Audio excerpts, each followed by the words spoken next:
ਸੰਬੰਧ 'ਚ ਬਹੁਤ ਆਲਾ ਦਰਜੇ ਦਾ ਕੰਮ ਕੀਤਾ। ਸਿੱਖ ਵਿਦਵਾਨ ਨੇ ਸਿੱਖ ਰਹਿਤ ਮਰਿਆਦਾ ਕੀ ਇਹਨਾਂ ਦੀ ਪੁਸਤਕ ਬਹੁਤ ਪੜ੍ਹੀ ਤੇ ਸਲਾਹੀ ਗਈ। ਰਹਿਤ ਮਰਿਆਦਾ ਬਾਰੇ ਇਹਨਾਂ ਨੂੰ ਬਹੁਤ ਗਿਆਨ ਹੈ, ਉਹਨਾਂ ਤੋਂ ਆਪਾਂ ਜਾਣਨ ਦਾ ਯਤਨ ਕਰਦੇ ਹਾਂ। ਸਰਦਾਰ ਸਾਹਿਬ ਬਹੁਤ ਸਵਾਗਤ ਤੁਹਾਡਾ ਜੀ। ਆਇਆਂ ਨੂੰ ਜੀ ਬਹੁਤ ਬਹੁਤ ਧੰਨਵਾਦ। ਵਾਹਿਗੁਰੂ ਜੀ ਕਾ ਖਾਲਸਾ, ਵਾਹਿਗੁਰੂ ਜੀ ਕੀ ਫਤਿਹ। ਤੁਹਾਡੀ ਬੜੀ ਮਿਹਰਬਾਨੀ, ਤੁਸੀਂ ਸਰੋਤਿਆਂ ਨਾਲ ਜੋੜਿਆ ਹੈਗਾ ਔਰ ਇਸ ਬਹੁਤ ਹੀ ਮਹੱਤਵਪੂਰਨ ਵਿਸ਼ੇ ਦੇ ਉੱਤੇ ਗੱਲਬਾਤ ਕਰਨ ਲਈ ਮੌਕਾ ਦਿੱਤਾ ਹੈ ਜੀ। ਸੋ ਸਭ ਤੋਂ ਪਹਿਲਾਂ ਜੀ ਇਤਿਹਾਸ ਬਾਰੇ, ਇਤਿਹਾਸਕ ਪੱਖ ਸਾਹਮਣੇ ਲਿਆਈਏ, ਆਪਾਂ ਸਰੋਤਿਆਂ ਨਾਲ ਸਾਂਝ ਪਾਈਏ ਜੀ। ਆਨੰਦ ਕਾਰਜ ਦੀ ਕੀ ਮਹੱਤਵ ਹੈ ਸਾਡੇ ਸਮਾਜ ਦੇ ਵਿੱਚ? ਦੇਖੋ, ਇਸ ਤਰ੍ਹਾਂ ਹੈਗਾ, ਜੇਕਰ ਬੜਾ ਸਿੰਪਲ ਲਿਆ ਜਾਏ, ਜੇਕਰ ਬਹੁਤ ਸਧਾਰਨ ਤਰੀਕੇ ਦੇ ਨਾਲ ਲਿਆ ਜਾਏ ਤਾਂ ਸੰਸਾਰ ਨੂੰ ਅੱਗੇ ਵਧਾਉਣ ਲਈ ਜਿਹੜਾ, ਜਿਵੇਂ ਕਿਹਾ ਹੈ ਗੁਰਬਾਣੀ ਨੇ, ਪੁੱਤੀ ਗੰਢ ਪਵੇ ਸੰਸਾਰ, ਸੰਸਾਰ ਤੋਂ ਵਿਰਕਤ ਨਹੀਂ ਹੋਣਾ, ਸੰਸਾਰ ਦੇ ਵਿੱਚ ਉਹਦੇ ਵਿੱਚ ਪ੍ਰਵਿਰਤ ਹੋਣਾ ਹੈਗਾ। ਇਹ ਬੜਾ ਵੱਡਾ ਗੱਲ ਹੈ। ਸੋ ਇਸ ਕਰਕੇ ਜੇ ਸੰਸਾਰ ਦਾ ਵਾਧਾ ਹੋਣਾ ਹੈ, ਜੇ ਸੰਸਾਰ ਦੀ ਅੱਗੇ ਇਹ ਚੱਲਣਾ ਹੈਗਾ, ਅਤੇ ਉਹਦੇ ਲਈ ਜਿਹੜੀ ਇੱਕ ਸੰਯੋਗ ਹੈ, ਇੱਕ ਦੋ ਵੱਖ-ਵੱਖ ਜੈਂਡਰਸ ਦਾ ਆਪਸ ਦੇ ਵਿੱਚ ਮਿਲਾਪ ਹੈ, ਉਹ ਭਾਵੇਂ ਕੋਈ ਵੀ ਹੈ, ਕਿਸੇ ਧਰਮ ਨੂੰ ਮੰਨਦਾ ਹੈ, ਕਿਸੇ ਮਜ਼ਹਬ ਨੂੰ ਮੰਨਦਾ ਹੈ, ਕਿਸੇ ਨੂੰ ਮੰਨਦਾ ਜਾਂ ਨਹੀਂ ਮੰਨਦਾ, ਭਾਵੇਂ ਉਹ ਕੋਈ ਨਾਸਤਕ ਹੈ, ਭਾਵੇਂ ਕੋਈ ਵੀ ਹੈ, ਉਹਦੇ ਲਈ ਇੱਕ ਵਿਆਹ ਜਿਹੜਾ ਹੈ ਜਾਂ ਇੱਕ ਜੋੜੇ ਦੀ ਉਹ ਇੱਕ ਮਿਲਾਪ ਜ਼ਰੂਰੀ ਹੈ। ਹੁਣ ਉਸ ਨੂੰ ਵੈਧਤਾ ਦੇਣ ਲਈ, ਤਾਂ ਕਿ ਅਨਕੰਟਰੋਲਡ ਨਾ ਹੋਏ, ਇਸ ਕਰਕੇ ਗੁਰਮਤਿ ਨੇ ਜਿਹੜਾ ਵਿਆਹ ਦਿੱਤਾ ਹੈ, ਉਹ ਵਿਆਹ ਦਾ ਸੰਕਲਪ ਕੇਵਲ ਦੋ ਸਰੀਰਾਂ ਦਾ ਮਿਲਾਪ ਨਹੀਂ ਹੈ, ਬਲਕਿ ਏਕ ਜੋਤ ਦੋਏ ਮੂਰਤੀ ਕਰਕੇ ਇਹ ਜਿਹੜਾ ਦੋਨਾਂ ਨੇ ਮਿਲ ਕੇ ਅਤੇ ਜੀਵਨ ਨੂੰ, ਇਸ ਕਰਕੇ ਜਦੋਂ ਆਨੰਦ ਕਾਰਜ ਜਾਂ ਵਿਆਹ ਦੀ ਰਸਮ ਜਿਹੜੀ ਕੀਤੀ ਗਈ ਹੈ, ਉਹਦਾ ਬੜਾ ਪਿਆਰਾ ਲਫ਼ਜ਼ ਹੈ। ਪਹਿਲਾ ਲਫ਼ਜ਼ ਹੀ ਹੈਗਾ, ਹਰ ਪਹਿਲੜੀ ਲਾਭ ਪ੍ਰਵਿਰਤੀ ਕਰਮ ਦ੍ਰਿੜਾਇਆ ਬਲਰਾਮ ਜੀਓ। ਪ੍ਰਵਿਰਤ ਹੋਣਾ, ਸੰਸਾਰ ਦੇ ਵਿੱਚ ਵਿਚਰਨਾ, ਪ੍ਰਵਿਰਤੀ ਕਰਮ ਦ੍ਰਿੜਾਇਆ ਬਲਰਾਮ ਜੀਓ। ਬਾਣੀ ਬ੍ਰਹਮਾ ਵੇਦ ਧਰਮ ਦ੍ਰਿੜੋ ਪਾਪ ਤਜਾਇਆ ਬਲਰਾਮ ਜੀਓ। ਯਾਨੀ ਪਾਪ ਕਰਮ ਨੂੰ ਛੱਡ ਕੇ, ਅਤੇ ਵੈਸੇ ਤਾਂ ਸੰਯੋਗ ਲਈ ਕੋਈ ਇੱਕ ਜਿਹੜਾ ਵਿਆਹ ਹੈ, ਆਨੰਦ ਹੈ, ਇਹ ਤਾਂ ਇੱਕ ਕਿਸਮ ਦੀ ਵੈਲਿਡਿਟੀ ਆਫ ਦਾ ਮੀਟਿੰਗ ਹੈ, ਮੀਟਿੰਗ ਜਾਂ ਮੀਟਿੰਗ ਕਹਿ ਲਓ, ਉਹਦੇ ਲਈ ਇੱਕ ਵੈਲਿਡਿਟੀ ਹੈ। ਇਸ ਤੋਂ ਪਹਿਲੇ ਜਿਵੇਂ ਇੱਕ ਬੜਾ ਮੁਖਤਸਰ ਹੈਗਾ, ਹਿੰਦੂਇਜ਼ਮ ਦੇ ਵਿੱਚ ਵਿਆਹ ਜਿਹੜਾ 8 ਕਿਸਮ ਦਾ ਵਿਆਹ ਮੰਨਿਆ ਗਿਆ ਸੀ ਸ਼ਾਸਤਰਾਂ ਦੇ ਮੁਤਾਬਕ, ਜਿਨ੍ਹਾਂ 'ਚ ਬ੍ਰਹਮ ਵਿਵਾਹ ਹੈ, ਪੈਸ਼ਾਚ ਵਿਵਾਹ ਹੈ, ਹੋਰ ਕਈ ਕਿਸਮ ਦੇ ਵਿਆਹ ਹਨ, ਜਿਹੜੇ ਇੱਕ ਲੜਕੀ ਨੂੰ ਰੋਂਦੀ ਹੋਈ ਨੂੰ ਚੁੱਕ ਕੇ ਲੈ ਜਾਣਾ, ਲੜਾਈ ਕਰਕੇ ਲੈ ਜਾਣਾ। ਇਸੇ ਤਰੀਕੇ ਨਾਲ ਇਸਲਾਮ ਦੇ ਵਿੱਚ ਵਿਆਹ ਜਿਹੜਾ ਹੈ, ਉਹ ਇੱਕ ਧਰਮ ਉਸ ਤਰ੍ਹਾਂ ਸੈਂਕਟਿਟੀ ਨਹੀਂ ਹੈ, ਉਹ ਇੱਕ ਕੰਟਰੈਕਟ ਹੈ। ਉਹਦੇ ਵਿੱਚ ਇੱਕ ਮਿਹਰ ਫਿਕਸ ਹੁੰਦੀ ਹੈ ਕਿ ਜੇ ਤੁਸੀਂ ਅਗਰ ਵਿਆਹ ਕਰਨਾ ਹੈ, ਅਤੇ ਜੇ ਅਗਰ ਕੱਲ੍ਹ ਨੂੰ ਤੁਸੀਂ ਛੱਡਣਾ ਹੈ, ਅਤੇ ਉਹਦੇ ਵਿੱਚ ਇਹ ਦੇਣਾ ਹੋਏਗਾ, ਇੰਨੀ ਉਹਦੀ ਰਕਮ ਅਦਾ ਕਰਨੀ ਹੋਏਗੀ। ਸੋ ਉਹ ਉੱਥੇ ਇੱਕ ਹੈ। ਸੋ ਗੁਰਮਤਿ ਦੇ ਵਿੱਚ ਵਿਆਹ ਨਹੀਂ ਹੈ, ਇਹ ਆਨੰਦ ਕਾਰਜ ਹੈ। ਇਸ ਕਰਕੇ ਪੁਰਾਤਨ ਰਹਿਤਨਾਮੇ 'ਚ ਵਿਆਹ ਨਿਕਾਹ ਨਾ ਇਹ ਕਰੇ ਹੈ, ਭੁਗਤ ਆਨੰਦ ਆਨੰਦ ਪੜ੍ਹੇ ਹੈ। ਹੁਣ ਜਿਹੜਾ ਆਨੰਦ ਕਾਰਜ ਹੈ, ਇਹ ਸਰੀਰਾਂ ਦੇ ਮਿਲਾਪ ਦੀ, ਉਹਦੇ ਵਿੱਚ ਕੁਝ ਫਰਜ਼ ਹੈ ਔਰ ਬਹੁਤ ਵੱਡੀ ਇੱਕ ਅਹਿਮ ਰਸਮ ਹੈ। ਗੁਰਮਤਿ ਹਿੰਦੂਇਜ਼ਮ ਦੇ ਵਿੱਚ 16 ਸੰਸਕਾਰ ਹੈ, ਪਰ ਗੁਰਮਤਿ ਦੇ ਵਿੱਚ ਸਿੱਖ ਰਹਿਤ ਮਰਿਆਦਾ ਮੁਤਾਬਕ ਕੇਵਲ 4 ਸੰਸਕਾਰ ਹੈਗੇ ਆ। ਉਹ 4 ਸੰਸਕਾਰ ਜਿਹੜੇ ਹੈ, ਉਹ ਤੁਸੀਂ ਦੇਖੋ, ਜਨਮ ਸੰਸਕਾਰ ਹੈ, ਦੂਜਾ ਆਨੰਦ ਸੰਸਕਾਰ ਹੈ, ਤੀਜਾ ਮ੍ਰਿਤਕ ਸੰਸਕਾਰ ਹੈ, ਚੌਥਾ ਅੰਮ੍ਰਿਤ ਸੰਸਕਾਰ ਹੈ। ਹੁਣ ਇਹਦੇ ਵਿੱਚੋਂ 2 ਜਿਹੜੇ ਹੈ ਉਹ ਬੰਦੇ ਦੇ ਵੱਸ ਵਿੱਚ ਨਹੀਂ ਹੈ, ਇੱਕ ਜਨਮ ਸੰਸਕਾਰ ਔਰ ਇੱਕ ਮ੍ਰਿਤਕ ਸੰਸਕਾਰ, ਉਹ ਦੂਜਿਆਂ ਦੇ ਵੱਸ ਹੈ। ਜਿਹੜਾ ਅੰਮ੍ਰਿਤ ਸੰਸਕਾਰ ਹੈ, ਉਹ ਇੱਕ ਕਿਸਮ ਦਾ ਪੰਥਕ ਸੰਸਕਾਰ ਹੈ, ਉਹ ਪੰਥਕ ਮਰਿਆਦਾ ਦੇ ਵਿੱਚ ਆਉਂਦਾ ਹੈ। ਮਗਰ ਜਿਹੜੇ ਨਿੱਜੀ ਸੰਸਕਾਰ ਵਿੱਚ ਆਨੰਦ ਸੰਸਕਾਰ ਹੈ, ਇਹਦਾ ਮਤਲਬ ਮੁੱਢਲੇ ਤੌਰ ਦੇ ਉੱਤੇ ਇੱਕੋ ਇੱਕ ਸੰਸਕਾਰ ਜਿਹੜਾ 4 ਸੰਸਕਾਰਾਂ ਵਿੱਚੋਂ ਹੈ, ਉਹ ਆਨੰਦ ਸੰਸਕਾਰ ਹੈ। ਇਹਨੂੰ ਬੜੀ ਗੰਭੀਰਤਾ ਨਾਲ ਲੈਣਾ ਚਾਹੀਦਾ। ਕਾਰਨ ਇਹ ਹੈ ਕਿ ਇਹ ਆਨੰਦ ਸੰਸਕਾਰ ਉਸਦੇ ਜੀਵਨ ਦੀ ਅਗਲੀ ਤੋਰ ਨੂੰ ਨੀਯਤ ਕਰਦਾ। ਹੁਣ ਮੈਂ ਇੱਕ ਗੱਲ ਕਹਿਣੀ ਚਾਹਾਂਗਾ, ਇਹ ਮਰਿਆਦਾ ਦਾ ਜਿਹੜਾ ਨੀਅਤ ਕੀਤੀ ਗੁਰੂ ਸਾਹਿਬ ਨੇ, ਉਹਦੇ ਵਿੱਚ ਆਨੰਦ ਸੰਸਕਾਰ ਦੀ ਮਰਿਆਦਾ ਨੀਅਤ ਕੀਤੀ। ਮੈਂ ਇੱਕ ਲਫ਼ਜ਼ ਜ਼ਰੂਰ ਦੱਸਣਾ ਚਾਹਾਂ, ਮਰਿਆਦਾ ਲਫ਼ਜ਼ ਕਿਸ ਨੂੰ ਕਹਿੰਦੇ ਆ? ਮਰਿਆਦਾ ਲਫ਼ਜ਼ ਮਰੀਆ ਤੋਂ ਬਣਿਆ, ਇਹਦੀ ਧਾਤ ਮਰੀਆ। ਮਰੀਆ ਨਦੀ ਦੇ ਦੋ ਕਿਨਾਰਿਆਂ ਨੂੰ ਕਿਹਾ ਜਾਂਦਾ। ਜੇਕਰ ਤਾਂ ਪਾਣੀ, ਅਗਰ ਨਦੀ ਦਾ ਪਾਣੀ ਉਹ ਨਦੀ ਦੇ ਕਿਨਾਰਿਆਂ ਦੇ ਅੰਦਰ ਅੰਦਰ ਵਗਦਾ, ਉਹ ਫਿਰ ਫਾਇਦੇਮੰਦ ਵੀ ਹੈ, ਲੋਕਾਂ ਨੂੰ ਲਾਭ ਵੀ ਹੋਏਗਾ। ਪਰ ਜਦੋਂ ਉਹ ਆਪਣੀ ਮਰੀਆ ਨੂੰ ਯਾਨੀ ਮਰਿਆਦਾ ਨੂੰ ਤੋੜ ਦੇਗਾ, ਉਹ ਫਿਰ ਹੜ੍ਹ ਹੈ, ਫਲੱਡ ਹੈ, ਬਰਬਾਦੀ ਹੈ, ਤਬਾਹੀ ਹੈ। ਬਿਲਕੁਲ ਇਸੇ ਤਰੀਕੇ ਨਾਲ ਜਿਹੜਾ ਸਿੱਖ ਨੇ ਆਨੰਦ ਕਾਰਜ ਦੀ ਜਿਹੜਾ ਆਪਣਾ ਜੀਵਨ ਹੈ, ਉਹ ਮਰਿਆਦਾ ਦੇ ਅੰਦਰ ਹੋਣਾ। ਹੁਣ ਉਹ ਲਾਵਾਂ ਕਿਉਂ ਹੈ, 4 ਲਾਵਾਂ ਕਿਉਂ ਹੈ, ਉਹ ਇੱਕ ਬਿਲਕੁਲ ਇਹਦੀ ਵਿਆਖਿਆ ਹੈ, ਬਹੁਤ ਹੈਗੀ ਹੈ। ਪਰ ਜਿਹੜੀ ਸਿੱਖ ਰਹਿਤ ਮਰਿਆਦਾ ਨੇ, ਜਿਹੜੀ ਆਨੰਦ ਕਾਰਜ ਦੀ ਮਰਿਆਦਾ ਜਿਹੜੀ ਤੈਅ ਕੀਤੀ ਹੈ, ਜਿਵੇਂ ਈਸਾਈ ਉਹ ਭਾਵੇਂ ਕੋਈ ਵੀ ਹੈ, ਉਹ ਆਪਣਾ ਵਿਆਹ ਕਲੀਸਾ ਜਾਂ ਚਰਚ ਵਿੱਚ ਕਰਦੇ ਹੈ, ਮਗਰ ਗੁਰਮਤ ਦੇ ਵਿੱਚ ਜੋ ਉਹਨਾਂ ਨੇ ਨੀਅਤ ਕੀਤਾ ਹੈ, ਗੁਰਬਾਣੀ ਦੀ ਇੱਕ ਤੁਕ ਹੈ ਗੁਰੂ ਅਰਜਨ ਦੇਵ ਜੀ ਮਹਾਰਾਜ ਦੀ, ਗੁਰੂ ਦੁਆਰੇ ਹਮਰਾ ਵਿਆਹ ਜੇ ਹੋਆ ਜਾਂ ਸੋਹ ਮਿਲਿਆ ਤਾਂ ਜਾਣਿਆ। ਯਾਨੀ ਵਿਆਹ ਗੁਰੂ ਦੁਆਰੇ ਹੋ ਸਕਦਾ ਹੈਗਾ, ਇਹ ਗੁਰੂ ਅਰਜਨ ਦੇਵ ਜੀ ਦਾ ਹੁਕਮ ਹੈ। ਹੁਣ ਜੇ ਕੋਈ ਕਵੇ ਕਿ ਜੀ ਮੇਰੇ ਖਿਆਲ 'ਚ ਇੱਦਾਂ ਨਹੀਂ, ਇੱਦਾਂ ਹੋਣਾ ਚਾਹੀਦਾ, ਭਾਈ ਠੀਕ ਹੈ, ਤੇਰੇ ਖਿਆਲ 'ਚ ਹੋਣਾ ਚਾਹੀਦਾ, ਪਰ ਗੱਲ ਇੱਕ ਹੈ, ਸਿੱਖ ਦਾ ਲਫ਼ਜ਼ ਜਿਹੜਾ ਹੈਗਾ ਉਹ ਹੈਗਾ ਫਾਲੋਅਰ। ਹੁਣ ਜੇ ਕੋਈ ਫਾਲੋ ਨਹੀਂ ਕਰਨਾ ਚਾਹੇ ਤਾਂ ਫਿਰ ਉਹ ਆਪਣੇ ਆਪ ਨੂੰ ਫਾਲੋਅਰ ਰਖਵਾਈ ਜਾਏ। ਹਾਂ, ਇਹ ਕਰੇ ਕਿ ਡਿਕਸ਼ਨਰੀ 'ਚ ਫਾਲੋਅਰ ਦਾ ਮਤਲਬ ਚੇਂਜ ਕਰਾ ਲਵੇ, ਜਿਹੜਾ ਨਹੀਂ ਫਾਲੋ ਕਰੇਗਾ ਉਹ ਵੀ ਫਾਲੋਅਰ ਹੈ। ਹੁਣ ਜੇ ਸਿੱਖ ਹੈ ਤੇ ਗੁਰੂ ਸਾਹਿਬ ਦਾ ਹੁਕਮ ਹੋ ਗਿਆ ਕਿ ਗੁਰੂ ਦੁਆਰੇ ਹਮਰਾ ਵਿਆਹ ਜੇ ਹੋਵਾ। ਹੁਣ ਜੇ ਅਗਰ ਇਹ ਵਿਆਹ ਇੱਥੇ ਹੋਣਾ ਤੇ ਹੁਣ ਜਾਂ ਤੇ ਆਪ ਗੁਰੂ ਸਾਹਿਬ ਕੋ ਜਾਏ ਜਾਂ ਗੁਰੂ ਸਾਹਿਬ ਨੂੰ ਚੁੱਕ ਕੇ ਥਾਵਾਂ ਥਾਵਾਂ 'ਤੇ ਲੈ ਜਾਏ। ਕੇਵਲ ਇਹ ਪਹਿਲੀ ਵਾਰ ਨਹੀਂ ਹੋਇਆ ਕਿ ਇਸ ਤਰ੍ਹਾਂ ਦੇ ਹੁਕਮ ਜਾਰੀ ਕੀਤੇ ਗਏ।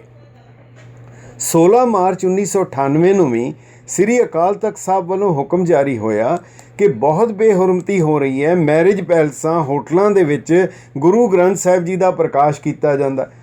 ਉਹ ਉੱਥੇ ਤੇ ਐਸੀਆਂ ਕੰਪਨੀਆਂ ਵੀ ਆ ਗਈਆਂ ਜਿਨ੍ਹਾਂ ਨੇ ਗੁਰੂ ਗ੍ਰੰਥ ਸਾਹਿਬ ਵੀ ਆਪਣੇ ਕੋਲ ਰੱਖਿਆ ਹੋਇਆ, ਤੁਹਾਨੂੰ ਲੋੜ ਵੀ ਨਹੀਂ, ਉਹ ਡੇਲੀ ਵੇਜਸ 'ਤੇ ਗ੍ਰੰਥੀ ਵੀ ਆ ਗਿਆ, ਰਾਗੀ ਵੀ ਆ ਗਿਆ, ਯਾਨੀ ਇਹ ਕੋਈ ਸੈਂਕਟਿਟੀ ਨਹੀਂ ਰਹੀ।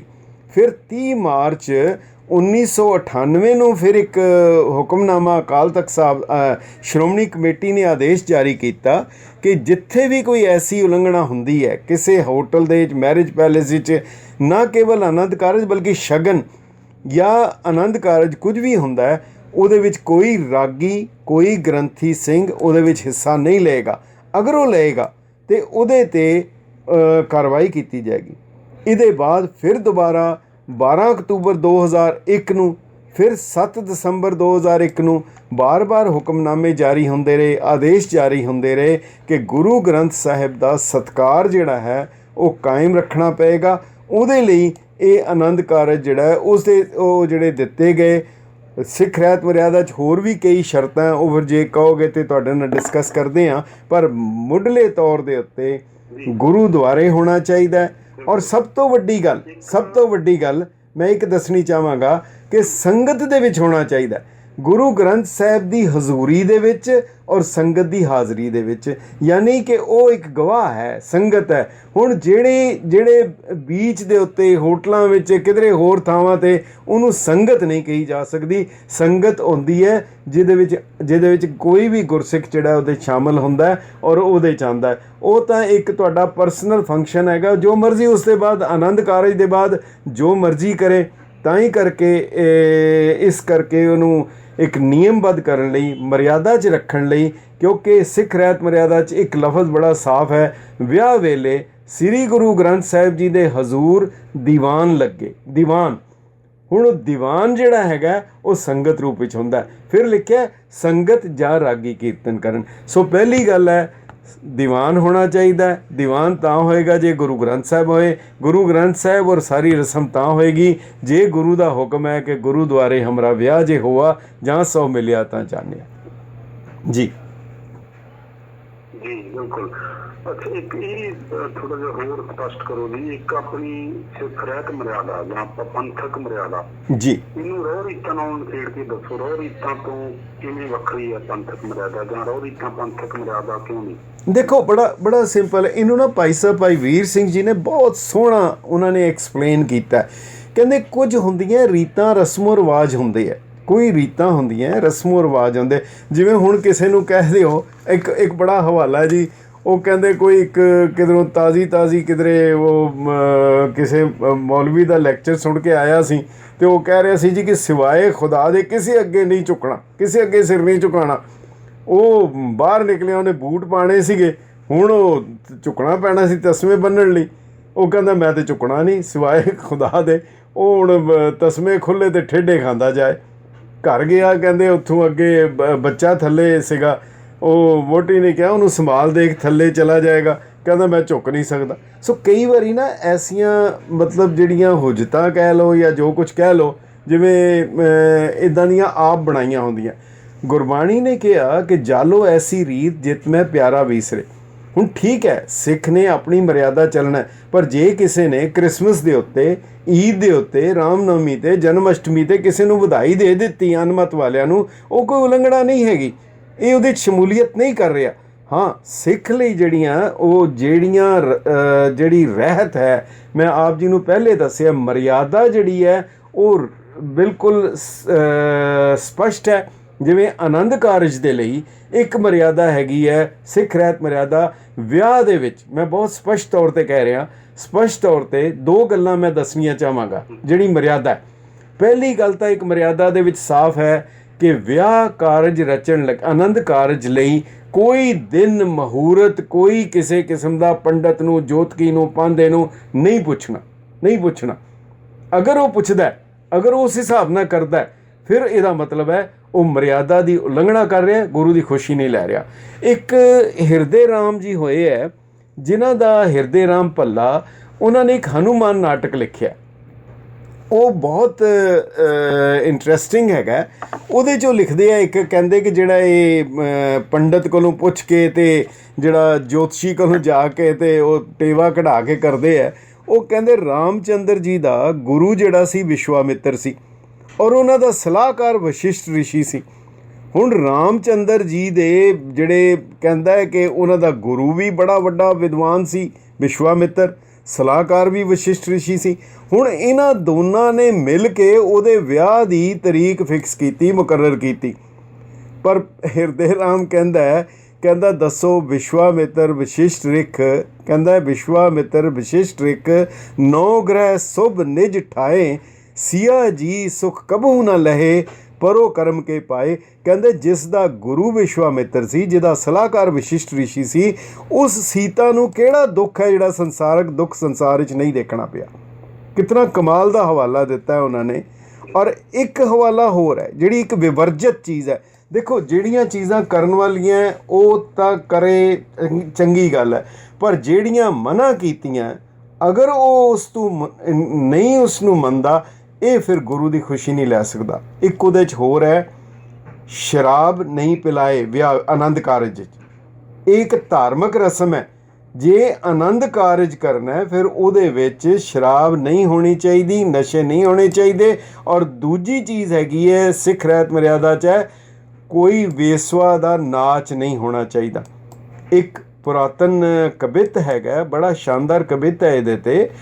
ਉਹ ਕਹਿੰਦਾ ਸੁਭ ਕਾਜ ਕੋ ਛਾੜ ਕੁਕਾਜ ਰਚੇ, ਤਨ ਜਾਤ ਵਿਅਰਥ ਸਦਾ ਇਨਕੋ, ਇੱਕ ਭਾਂਡ ਬੁਲਾਏ ਨਚਾਵਤ ਹੈ, ਨਹੀਂ आवत लाज जरा इनको, मृदंग बने धृग है, सुरताल पूछे किनको, तब हाथ उठाए बतावत रांड, कहे इनको। सो ये ਜਿਹੜੀਆਂ ਚੀਜ਼ਾਂ मतलब मना कीतियां हैगियां बड़े साफ तरीके नाल, पर जितनी बेहुरमती, जितनी मेरा ख्याल है हुक्म अदूली या नहीं मनना, ਉਹ ਇਹਨਾਂ ਰਸਮਾਂ ਦੇ ਵਿੱਚ ਕੀਤੀ ਜਾਂਦੀ ਹੈ। ਉਧਰੋਂ ਰੱਜੇ ਆਣ ਅਤੇ ਫਿਰ ਨਾਲ ਉੱਥੇ ਸ਼ਬਦ ਭਾਈ ਸਾਹਿਬ ਜੀ ਪੜ੍ਹੋ ਜੀ, ਹਮ ਘਰ ਸਾਜਨ ਆਏ। ਉਹ ਫਿਰ ਇੱਕ ਕਿਤਨਾ ਕੋਝਾ ਮਜ਼ਾਕ ਹੈਗਾ, ਕਿਤਨਾ ਇੱਕ ਬੇਹੂਦਗੀ ਹੈਗੀ ਹੈ। ਫਿਰ ਅਸੀਂ ਕਹਿੰਦੇ ਹਾਂ ਜੀ ਕਿ ਗੁਰੂ ਦੀ ਖੁਸ਼ੀ ਫਿਰ ਕਿੱਥੋਂ ਅਸੀਂ ਭਾਲਦੇ ਹੈਗੇ ਆ। तो इस करके ये बड़ा साफ है मेरा ख्याल ਜਿਹੜਾ ਕਰਨਾ ਹੈ ਸਾਰੀਆਂ ਗੱਲਾਂ ਧਿਆਨ 'ਚ ਰੱਖਣੀਆਂ ਚਾਹੀਦੀਆਂ ਨੇ ਜੀ। ਤੇ ਆਪਾਂ ਨੂੰ ਇੱਥੇ ਛੋਟੀ ਜਿਹੀ ਬ੍ਰੇਕ ਨੂੰ ਰੁਕਣਾ ਪੈਣਾ ਜੀ। ਬ੍ਰੇਕ ਤੋਂ ਬਾਅਦ ਅਸੀਂ ਸੁਣਨ ਵਾਲਿਆਂ ਦੀ ਵੀ ਲਾਈਨਾਂ ਖੋਲ੍ਹਣ ਜਾ ਰਹੇ ਹਾਂ। ਕੋਈ ਸ਼ੰਕਾ ਹੋਵੇ ਤਾਂ ਸਵਾਲ ਪੁੱਛ ਸਕਦੇ ਹੋ ਜੀ ਜੀ ਜੀ।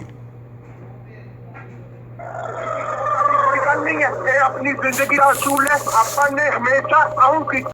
ਨਿਊਯਾਰਕ ਤੋਂ ਸਿੱਖ ਸਕਾਲਰ ਗੁਰਚਰਨਜੀਤ ਸਿੰਘ ਨਾਂ ਦਾ ਗੱਲਬਾਤ ਸ਼ਾਮਲ ਨੇ। ਸਾਖੀ ਸਿੱਖ ਰਹਿਤ ਮਰਿਆਦਾ ਦੀ ਪੁਸਤਕ ਇਹਨਾਂ ਨੂੰ ਲਿਖੀ ਗਈ ਤੇ ਰਹਿਤ ਮਰਿਆਦਾ ਬਾਰੇ ਜਿਸ ਤਰ੍ਹਾਂ ਬਹੁਤ ਧਰਮ ਭੁਲੇਖੇ ਨੇ। ਪਿਛਲੇ ਦਿਨੀ ਅਕਾਲ ਤਖ਼ਤ ਸਾਹਿਬ ਤੋਂ ਇੱਕ ਫਰਮਾਨ ਜਾਰੀ ਹੋਇਆ, ਹੁਕਮਨਾਮਾ ਜਾਰੀ ਕੀਤਾ ਗਿਆ। ਉਸ ਦੀ ਰੋਸ਼ਨੀ ਵਿੱਚ ਅਸੀਂ ਕਿਉਂਕਿ ਉਹਦਾ ਅਸਰ ਇੱਥੇ ਪਰਿਵਾਰਾਂ ਤੇ ਜਿਹੜੇ ਡੈਸਟੀਨੇਸ਼ਨ ਵੈਡਿੰਗ ਲਈ ਜਾਂਦੇ ਨੇ ਉਹਨਾਂ ਤੇ ਪੈਣਾ। ਕੁਛ ਸ਼ੰਕੀ ਤੁਹਾਡੇ ਵੀ ਹੋ ਸਕਦੇ ਨੇ, ਤੁਸੀਂ ਨਿਗਰਤ ਕਰ ਸਕਦੇ ਹੋ ਕਿ ਸਿੱਖ ਰਹਿਤ ਮਰਿਆਦਾ ਕੀ ਕਹਿੰਦੀ ਹੈ। ਸੁਖਦੇਵ ਸਿੰਘ ਜੀ ਸਵਾਗਤ ਹੈ ਜੀ ਤੁਹਾਡਾ। ਹਾਂਜੀ ਜਨਾਬ ਸਾਹਿਬ ਸਤਿ ਸ਼੍ਰੀ ਅਕਾਲ ਜੀ। ਬਹੁਤ ਸੋਹਣੀ ਰਹਿਤ ਮਰਿਆਦਾ ਦੇ ਬਾਰੇ ਦੱਸ ਰਹੇ ਆ ਜਿਹੜੇ ਆਪਣੇ ਸ਼ਾਦੀਆਂ ਦੇ ਬਾਰੇ ਗੁਰੂ ਗ੍ਰੰਥ ਸਾਹਿਬ ਨੂੰ ਪੀਚਾਂ ਤੇ ਲੈ ਜਾਂਦੇ ਆ। ਬਹੁਤ ਸੋਹਣੀ ਇਹਨਾਂ ਨੇ। ਮੇਰੀ ਇੱਕ ਹੋਰ ਹੈ ਵੀ ਮਰਿਆਦਾ ਇਹ ਜਿਹੜੀ ਦਰਬਾਰ ਸਾਹਿਬ ਦੇ ਅੰਦਰ ਪਰਿਕਰਮਾ ਨਹੀਂ ਗੀ, ਜਿੱਥੇ ਮੇਨ ਦਰਬਾਰ ਸਾਹਿਬ ਵਿੱਚ ਗੁਰੂ ਮਹਾਰਾਜ ਦਾ ਪ੍ਰਕਾਸ਼ ਹੁੰਦਾ ਹੈ ਕਿ ਉੱਥੇ ਕੋਈ ਸਾਧ ਸੰਤ ਆ ਕੇ ਆਪਣੇ ਪ੍ਰਵਚਨ ਦੇ ਸਕਦਾ ਤੇ ਉਹਨੂੰ ਸਪੈਸ਼ਲ ਟ੍ਰੀਟਮੈਂਟ ਦੇਣ ਲਈ ਸੰਗਤ ਜਿਹੜੀ ਆਲਰੇਡੀ ਉਸ ਕੀਰਤਨ ਸੁਣਦੀ ਹੋਵੇ ਉਹਨੂੰ ਉਠਾਇਆ ਜਾ ਸਕਦਾ ਜੀ। ਇਹਦੀ ਮਰਿਆਦਾ ਮੈਨੂੰ ਹੋਰ ਇਸ ਤੋਂ ਬਾਅਦ ਭਾਵੇਂ ਦੱਸ ਦਿਓ ਉਹ ਮਰਿਆਦਾ ਕੀ ਕਹੀ ਹੈ। ਜੇ ਕਿਸੇ ਨੂੰ ਸਪੈਸ਼ਲ ਟ੍ਰੀਟਮੈਂਟ ਦਿੱਤੀ ਜਾਂਦੀ ਹੈ ਸਾਧ ਸੰਤ ਨੂੰ, ਉੱਥੇ ਆਪਣੇ ਪ੍ਰਵਚਨ ਦਿੰਦਾ ਹੈ ਕਿ ਉਹਦੇ ਨਾਲ ਮਰਿਆਦਾ ਭੰਗ ਹੁੰਦੀ ਹੈ ਕਿ ਨਹੀਂ। ਜਦੋਂ ਕਿ ਉੱਥੇ ਨਿਰਵਿਘਨ ਗੁਰਬਾਣੀ ਦਾ ਕੀਰਤਨ ਹੁੰਦਾ ਹੈ ਕਿ ਉਹ ਕਹੇਗਾ ਜਾਵੇ ਜੀ ਮਰਿਆਦਾ ਦੇ ਬਾਰੇ ਜ਼ਰੂਰ ਭਾਈ ਸਾਹਿਬ ਜੀ ਸਰਦਾਰ ਸਾਹਿਬ। ਹਾਂਜੀ ਹਾਂਜੀ ਹਾਂਜੀ ਨਹੀਂ ਤੁਹਾਡਾ ਸੰਬੰਧਿਤ ਆਨੰਦ ਕਾਰਜ ਦੀ ਰਸਮ ਜੀ। ਮੈਂ ਆਪ ਜੀ ਨੂੰ ਦੱਸ ਦਿਆਂ ਜਿਹੜਾ ਸੱਚਖੰਡ ਸ੍ਰੀ ਹਰਿਮੰਦਰ ਸਾਹਿਬ ਹੈ, ਦਰਬਾਰ ਸਾਹਿਬ ਜਿਹਨੂੰ ਅਸੀਂ ਕਹਿੰਦੇ ਹਾਂ, ਉਹ ਤਾਂ ਹਰੀ ਦਾ ਮੰਦਰ ਹੈ, ਰੱਬ ਦੀ ਜਿਹੜੀ ਹੈਗੀ ਹੈ। ਔਰ ਉੱਥੇ ਦੀ ਮਰਿਆਦਾ ਜਿਹੜੀ ਹੈ ਨਾ ਜੀ ਬਹੁਤ ਹੀ ਮਤਲਬ ਜਿਹਨੂੰ ਕਹਿ ਲਓ ਕਿ ਆਪ ਅਕਾਲ ਪੁਰਖ ਨੇ ਉਹ ਮਰਿਆਦਾ ਜਿਹੜੀ ਤੈਅ ਕੀਤੀ ਹੈ, ਸਮਝ ਲੈਣਾ ਚਾਹੀਦਾ, ਇੱਥੇ ਤੱਕ ਮੰਨ ਲੈਣਾ ਚਾਹੀਦਾ ਹੈ। ਔਰ ਉਹ ਆਮ ਗੁਰਦੁਆਰਾ ਨਹੀਂ ਹੈ, ਆਮ ਗੁਰਦੁਆਰਾ ਨਹੀਂ ਹੈਗਾ। ਬਾਕੀ ਇੱਕ ਛੋਟਾ ਜਿਹਾ ਹਵਾਲਾ ਹੈ, ਆਮ ਗੁਰਦੁਆਰਾ ਸਾਹਿਬ ਵਿੱਚ ਕੀ ਹੁੰਦਾ ਹੈ, ਮਤਲਬ ਗੁਰੂ ਗ੍ਰੰਥ ਸਾਹਿਬ ਦਾ ਪ੍ਰਕਾਸ਼ ਹੈ, ਸੰਗਤ ਆ ਰਹੀ ਹੈ ਜਾ ਰਹੀ ਹੈ, ਮਗਰ ਤੁਸੀਂ ਦੇਖੋਗੇ ਹਰਿਮੰਦਰ ਸਾਹਿਬ ਦੇ ਵਿੱਚ, ਸੱਚਖੰਡ ਸ੍ਰੀ ਹਰਿਮੰਦਰ ਸਾਹਿਬ ਦੇ ਵਿੱਚ ਸਵੇਰੇ 2:30 ਵਜੇ ਕਿਵਾੜ ਖੁੱਲ੍ਹ ਜਾਂਦੇ ਹੈ। ਸੰਗਤ ਬੈਠੀ ਹੁੰਦੀ ਹੈ, ਇੰਤਜ਼ਾਰ ਕਰ ਰਹੀ ਹੁੰਦੀ ਹੈ ਔਰ ਕਿਵਾੜ ਖੁੱਲ੍ਹਦੇ ਹੈ, ਸੰਗਤ ਜਾਂਦੀ ਹੈ, ਗੁਰੂ ਗ੍ਰੰਥ ਸਾਹਿਬ ਦਾ ਪ੍ਰਕਾਸ਼ ਨਹੀਂ ਹੁੰਦਾ, ਕੀਰਤਨ ਸ਼ੁਰੂ ਹੋ ਜਾਂਦਾ। ਇਹ ਕਿਤਨੀ ਵੱਡੀ ਗੱਲ ਹੈ, ਮਤਲਬ ਬੜੀ ਹੈਰਾਨੀ ਦੀ ਗੱਲ ਹੈ ਕਿ ਮਤਲਬ ਉਹਦੇ ਵਿੱਚ ਗੁਰੂ ਗ੍ਰੰਥ ਸਾਹਿਬ ਦੇ ਬਿਨਾਂ ਹੀ ਕੀਰਤਨ ਹੋ ਰਿਹਾ ਹੁੰਦਾ ਹੈ ਔਰ ਲੱਗੇ ਹੋਏ ਦੀਵਾਨ ਦੇ ਵਿੱਚ ਸੰਗਤ ਦੇ ਵਿੱਚ ਗੁਰੂ ਸਾਹਿਬ ਦੀ ਸਵਾਰੀ ਆਉਂਦੀ ਹੈ। ਪਾਲਕੀ ਇੱਕ ਸਵਾਰੀ ਹੈ, ਪਾਲਕੀ ਬਾਹਰ ਰੁਕ ਜਾਂਦੀ ਹੈ, ਪਾਲਕੀ ਅੰਦਰ ਨਹੀਂ ਜਾਂਦੀ, ਗੁਰੂ ਸਾਹਿਬ ਦੀ ਸਵਾਰੀ ਅੰਦਰ ਆਉਂਦੀ ਹੈ। ਮੰਜੀ ਸਾਹਿਬ, ਮੰਜੀ ਜਿਹੜਾ ਹੈ ਉਹ ਗ੍ਰਸਤੀਆਂ ਦਾ ਸਥਾਨ ਹੈ, ਉਹ ਉੱਥੇ ਮੰਜੀ ਸਾਹਿਬ 'ਤੇ ਬਿਰਾਜਮਾਨ ਹੁੰਦੇ ਹੈ ਔਰ ਉਹਦੇ ਬਾਅਦ ਜਿਹੜਾ ਹੈਗਾ ਉਹ ਫਿਰ ਸਮਾਪਤੀ ਹੁੰਦੀ ਹੈ। ਯਾਨੀ ਕਿ ਗੁਰੂ ਇੰਤਜ਼ਾਰ ਨਹੀਂ ਕਰਦਾ, ਸੰਗਤ ਇੰਤਜ਼ਾਰ ਕਰਦੀ ਹੈ। ਔਰ ਹਰਿਮੰਦਰ ਸਾਹਿਬ ਦੀ ਮਰਿਆਦਾ ਦੇ ਵਿੱਚ ਤਾਂ ਇੱਕ ਗੱਲ ਮੈਨੂੰ ਇਜਾਜ਼ਤ ਦਿਓ, ਤੁਸੀਂ ਇੱਕ ਚੀਜ਼ ਹੋਰ ਦੇਖੋ ਜਿਹੜੀ ਕਿ ਲਾਗੂ ਕਰਨ ਵਾਲੀ ਹੈ ਕਿ ਜਿਹੜੇ ਰਾਗੀ ਹੈ, ਕੀਰਤਨੀ ਹੈ, ਉਹਨਾਂ ਦਾ ਮੂੰਹ ਗੁਰੂ ਗ੍ਰੰਥ ਸਾਹਿਬ ਵੱਲ ਹੁੰਦਾ, ਮਗਰ ਅਸੀਂ ਇੱਕ ਬੜੀ ਵੱਡੀ ਬੇਹੁਰਮਤੀ ਕਰੀ ਜਾ ਰਹੇ ਹਾਂ ਕਿ ਰਾਗੀਆਂ ਦੀ ਸਟੇਜ ਜਿਹੜੀ ਹੈ ਉਹ ਸੰਗਤ ਵੱਲ ਕਰ ਦਿੱਤੀ ਹੈ, ਗੁਰੂ ਸਾਹਿਬ ਦੇ ਪੈਰਲਲ ਬਰਾਬਰ ਕਰ ਦਿੱਤੀ ਹੈਗੀ ਹੈ। ਇਹ ਸਹੀ ਨਹੀਂ ਹੈਗਾ ਔਰ ਇਸ ਕਰਕੇ ਉਹਦੇ ਵਿੱਚ ਤਾਂ ਜੈਕਾਰਾ ਵੀ ਨਹੀਂ ਗਜਾਇਆ ਜਾਂਦਾ, ਉਹਦੇ ਵਿੱਚ ਤਾਂ ਕੋਈ ਹੋਰ ਕੁਛ ਵੀ ਨਹੀਂ, ਕੋਈ ਲੈਕਚਰ, ਕੋਈ ਕਿਸੇ ਕਿਸਮ ਦੀ ਭਾਸ਼ਣ, ਕਿਸੇ ਕਿਸਮ ਦੀ ਤਕਰੀਰ ਨਹੀਂ ਹੋ ਸਕਦੀ। ਉਹਦੇ ਵਿੱਚ ਕੇਵਲ ਨਿਰੋਲ ਗੁਰਬਾਣੀ, ਗੁਰੂ ਗ੍ਰੰਥ ਸਾਹਿਬ ਜੀ, ਦਸਮ ਗ੍ਰੰਥ ਸਾਹਿਬ ਦਾ, ਭਾਈ ਨੰਦ ਲਾਲ ਜੀ ਦਾ, ਭਾਈ ਗੁਰਦਾਸ ਦੀਆਂ ਵਾਰਾਂ ਦਾ ਹੀ ਗਾਇਨ ਔਰ ਕੀਰਤਨ ਔਰ ਸ਼ਬਦ ਕੀਰਤਨ ਹੁੰਦਾ ਔਰ ਉਹਦੇ ਵਿੱਚ ਕਿਸੇ ਨੂੰ ਉਚੇਚੇ ਤੌਰ 'ਤੇ ਨਹੀਂ ਹੁੰਦਾ। ਇਹ ਇਸ ਕਰਕੇ ਜਿਹੜੀ ਉੱਥੇ ਦੀ ਮਰਿਆਦਾ ਹੈ ਉਹ ਬਹੁਤ ਸਪਸ਼ਟ ਹੈ। ਹਾਂ, ਅਲਬੱਤਾ ਹਰਿਮੰਦਰ ਸਾਹਿਬ ਦੀ ਮਰਿਆਦਾ ਔਰ ਸ੍ਰੀ ਅਕਾਲ ਤਖ਼ਤ ਸਾਹਿਬ ਦੀ ਮਰਿਆਦਾ ਅੰਤਰ ਹੈ, ਉਹ ਕਿਸੇ ਵੇਲੇ ਫਿਰ ਕਦੀ ਮੌਕਾ ਮਿਲਿਆ ਉਹ ਸਮਝਣ ਦੀ ਲੋੜ ਹੈ ਜੀ। ਬਿਲਕੁਲ ਜੀ। ਆਪਾਂ ਅੱਜ ਆਨੰਦ ਸੰਸਕਾਰ ਜਿਹੜੀਆਂ 17 ਮੁੱਦਾਂ ਤੁਸੀਂ ਆਪਣੀ ਪੁਸਤਕ 'ਚ ਸਫਾ 261 ਤੋਂ 271 ਦੇ ਦਰਮਿਆਨ ਅੰਕਿਤ ਕੀਤੀਆਂ ਨੇ, ਉਹਦੇ ਤੇ ਹੀ ਜ਼ਿਆਦਾ ਧਿਆਨ ਦੇਣਾ ਕਿਉਂਕਿ ਮਸਲਾ ਇਹਦੇ ਨਾਲ ਹੀ ਜੁੜਿਆ ਹੋਇਆ ਸੀ। ਜੀ ਜੀ ਜੀ ਸੈਮ ਜੀ, ਕੀ ਸਵਾਲ ਜੀ ਤੁਹਾਡਾ? ਹਾਂਜੀ ਜੀ, ਮੈਂ ਪਹਿਲਾਂ ਦੱਸ ਦਿੰਦਾ ਵੀ ਕੁਐਸਚਨ ਮੇਰਾ ਨਹੀਂ ਹੈ, ਪਰ ਕਾਫੀ ਲੋਕਾਂ ਦਾ ਹੋਣਾ ਜਿਹੜਾ ਮੈਂ ਕਰ ਰਿਹਾ ਉਹ ਇਹ ਆ ਵੀ ਹੁਣ ਕੀ ਕਰੀਏ ਅਸੀਂ, ਜੇ ਲੋਕਾਂ ਨੇ ਪਲਾਨ ਕੀਤਾ ਹੈ ਉਹ ਹੁਣ ਕੀ ਤਰੀਕਾ ਅਪਣਾਉਣ, ਹੁਣ ਉਹ ਕੈਂਸਲ ਕਰਨ ਕਿ ਉਹਨਾਂ ਦਾ ਕੋਈ ਹੋਰ ਵੀ ਹੱਲ ਹੋ ਸਕਦਾ ਹੈ, ਜਿਹੜੀ ਮਰਿਆਦਾ ਜਿਹੜੀ ਆ ਕਿ ਹਾਂਜੀ ਕਿ ਉੱਥੇ ਆਪਣੀ ਮਰਜ਼ੀ ਨਾਲ ਸਾਰਾ ਕੁਛ ਜਿਵੇਂ ਕਿ ਚੱਲ ਰਿਹਾ ਹੈ ਉਹ ਕਰਕੇ ਆਣ ਕੇ ਮੱਥਾ ਟੇਕਦੇ, ਇਹ ਵੀ ਜਾਇਜ਼ ਹੋ ਸਕਦਾ ਕਿਉਂਕਿ ਨਵਾਂ ਸਮਾਜ ਆ।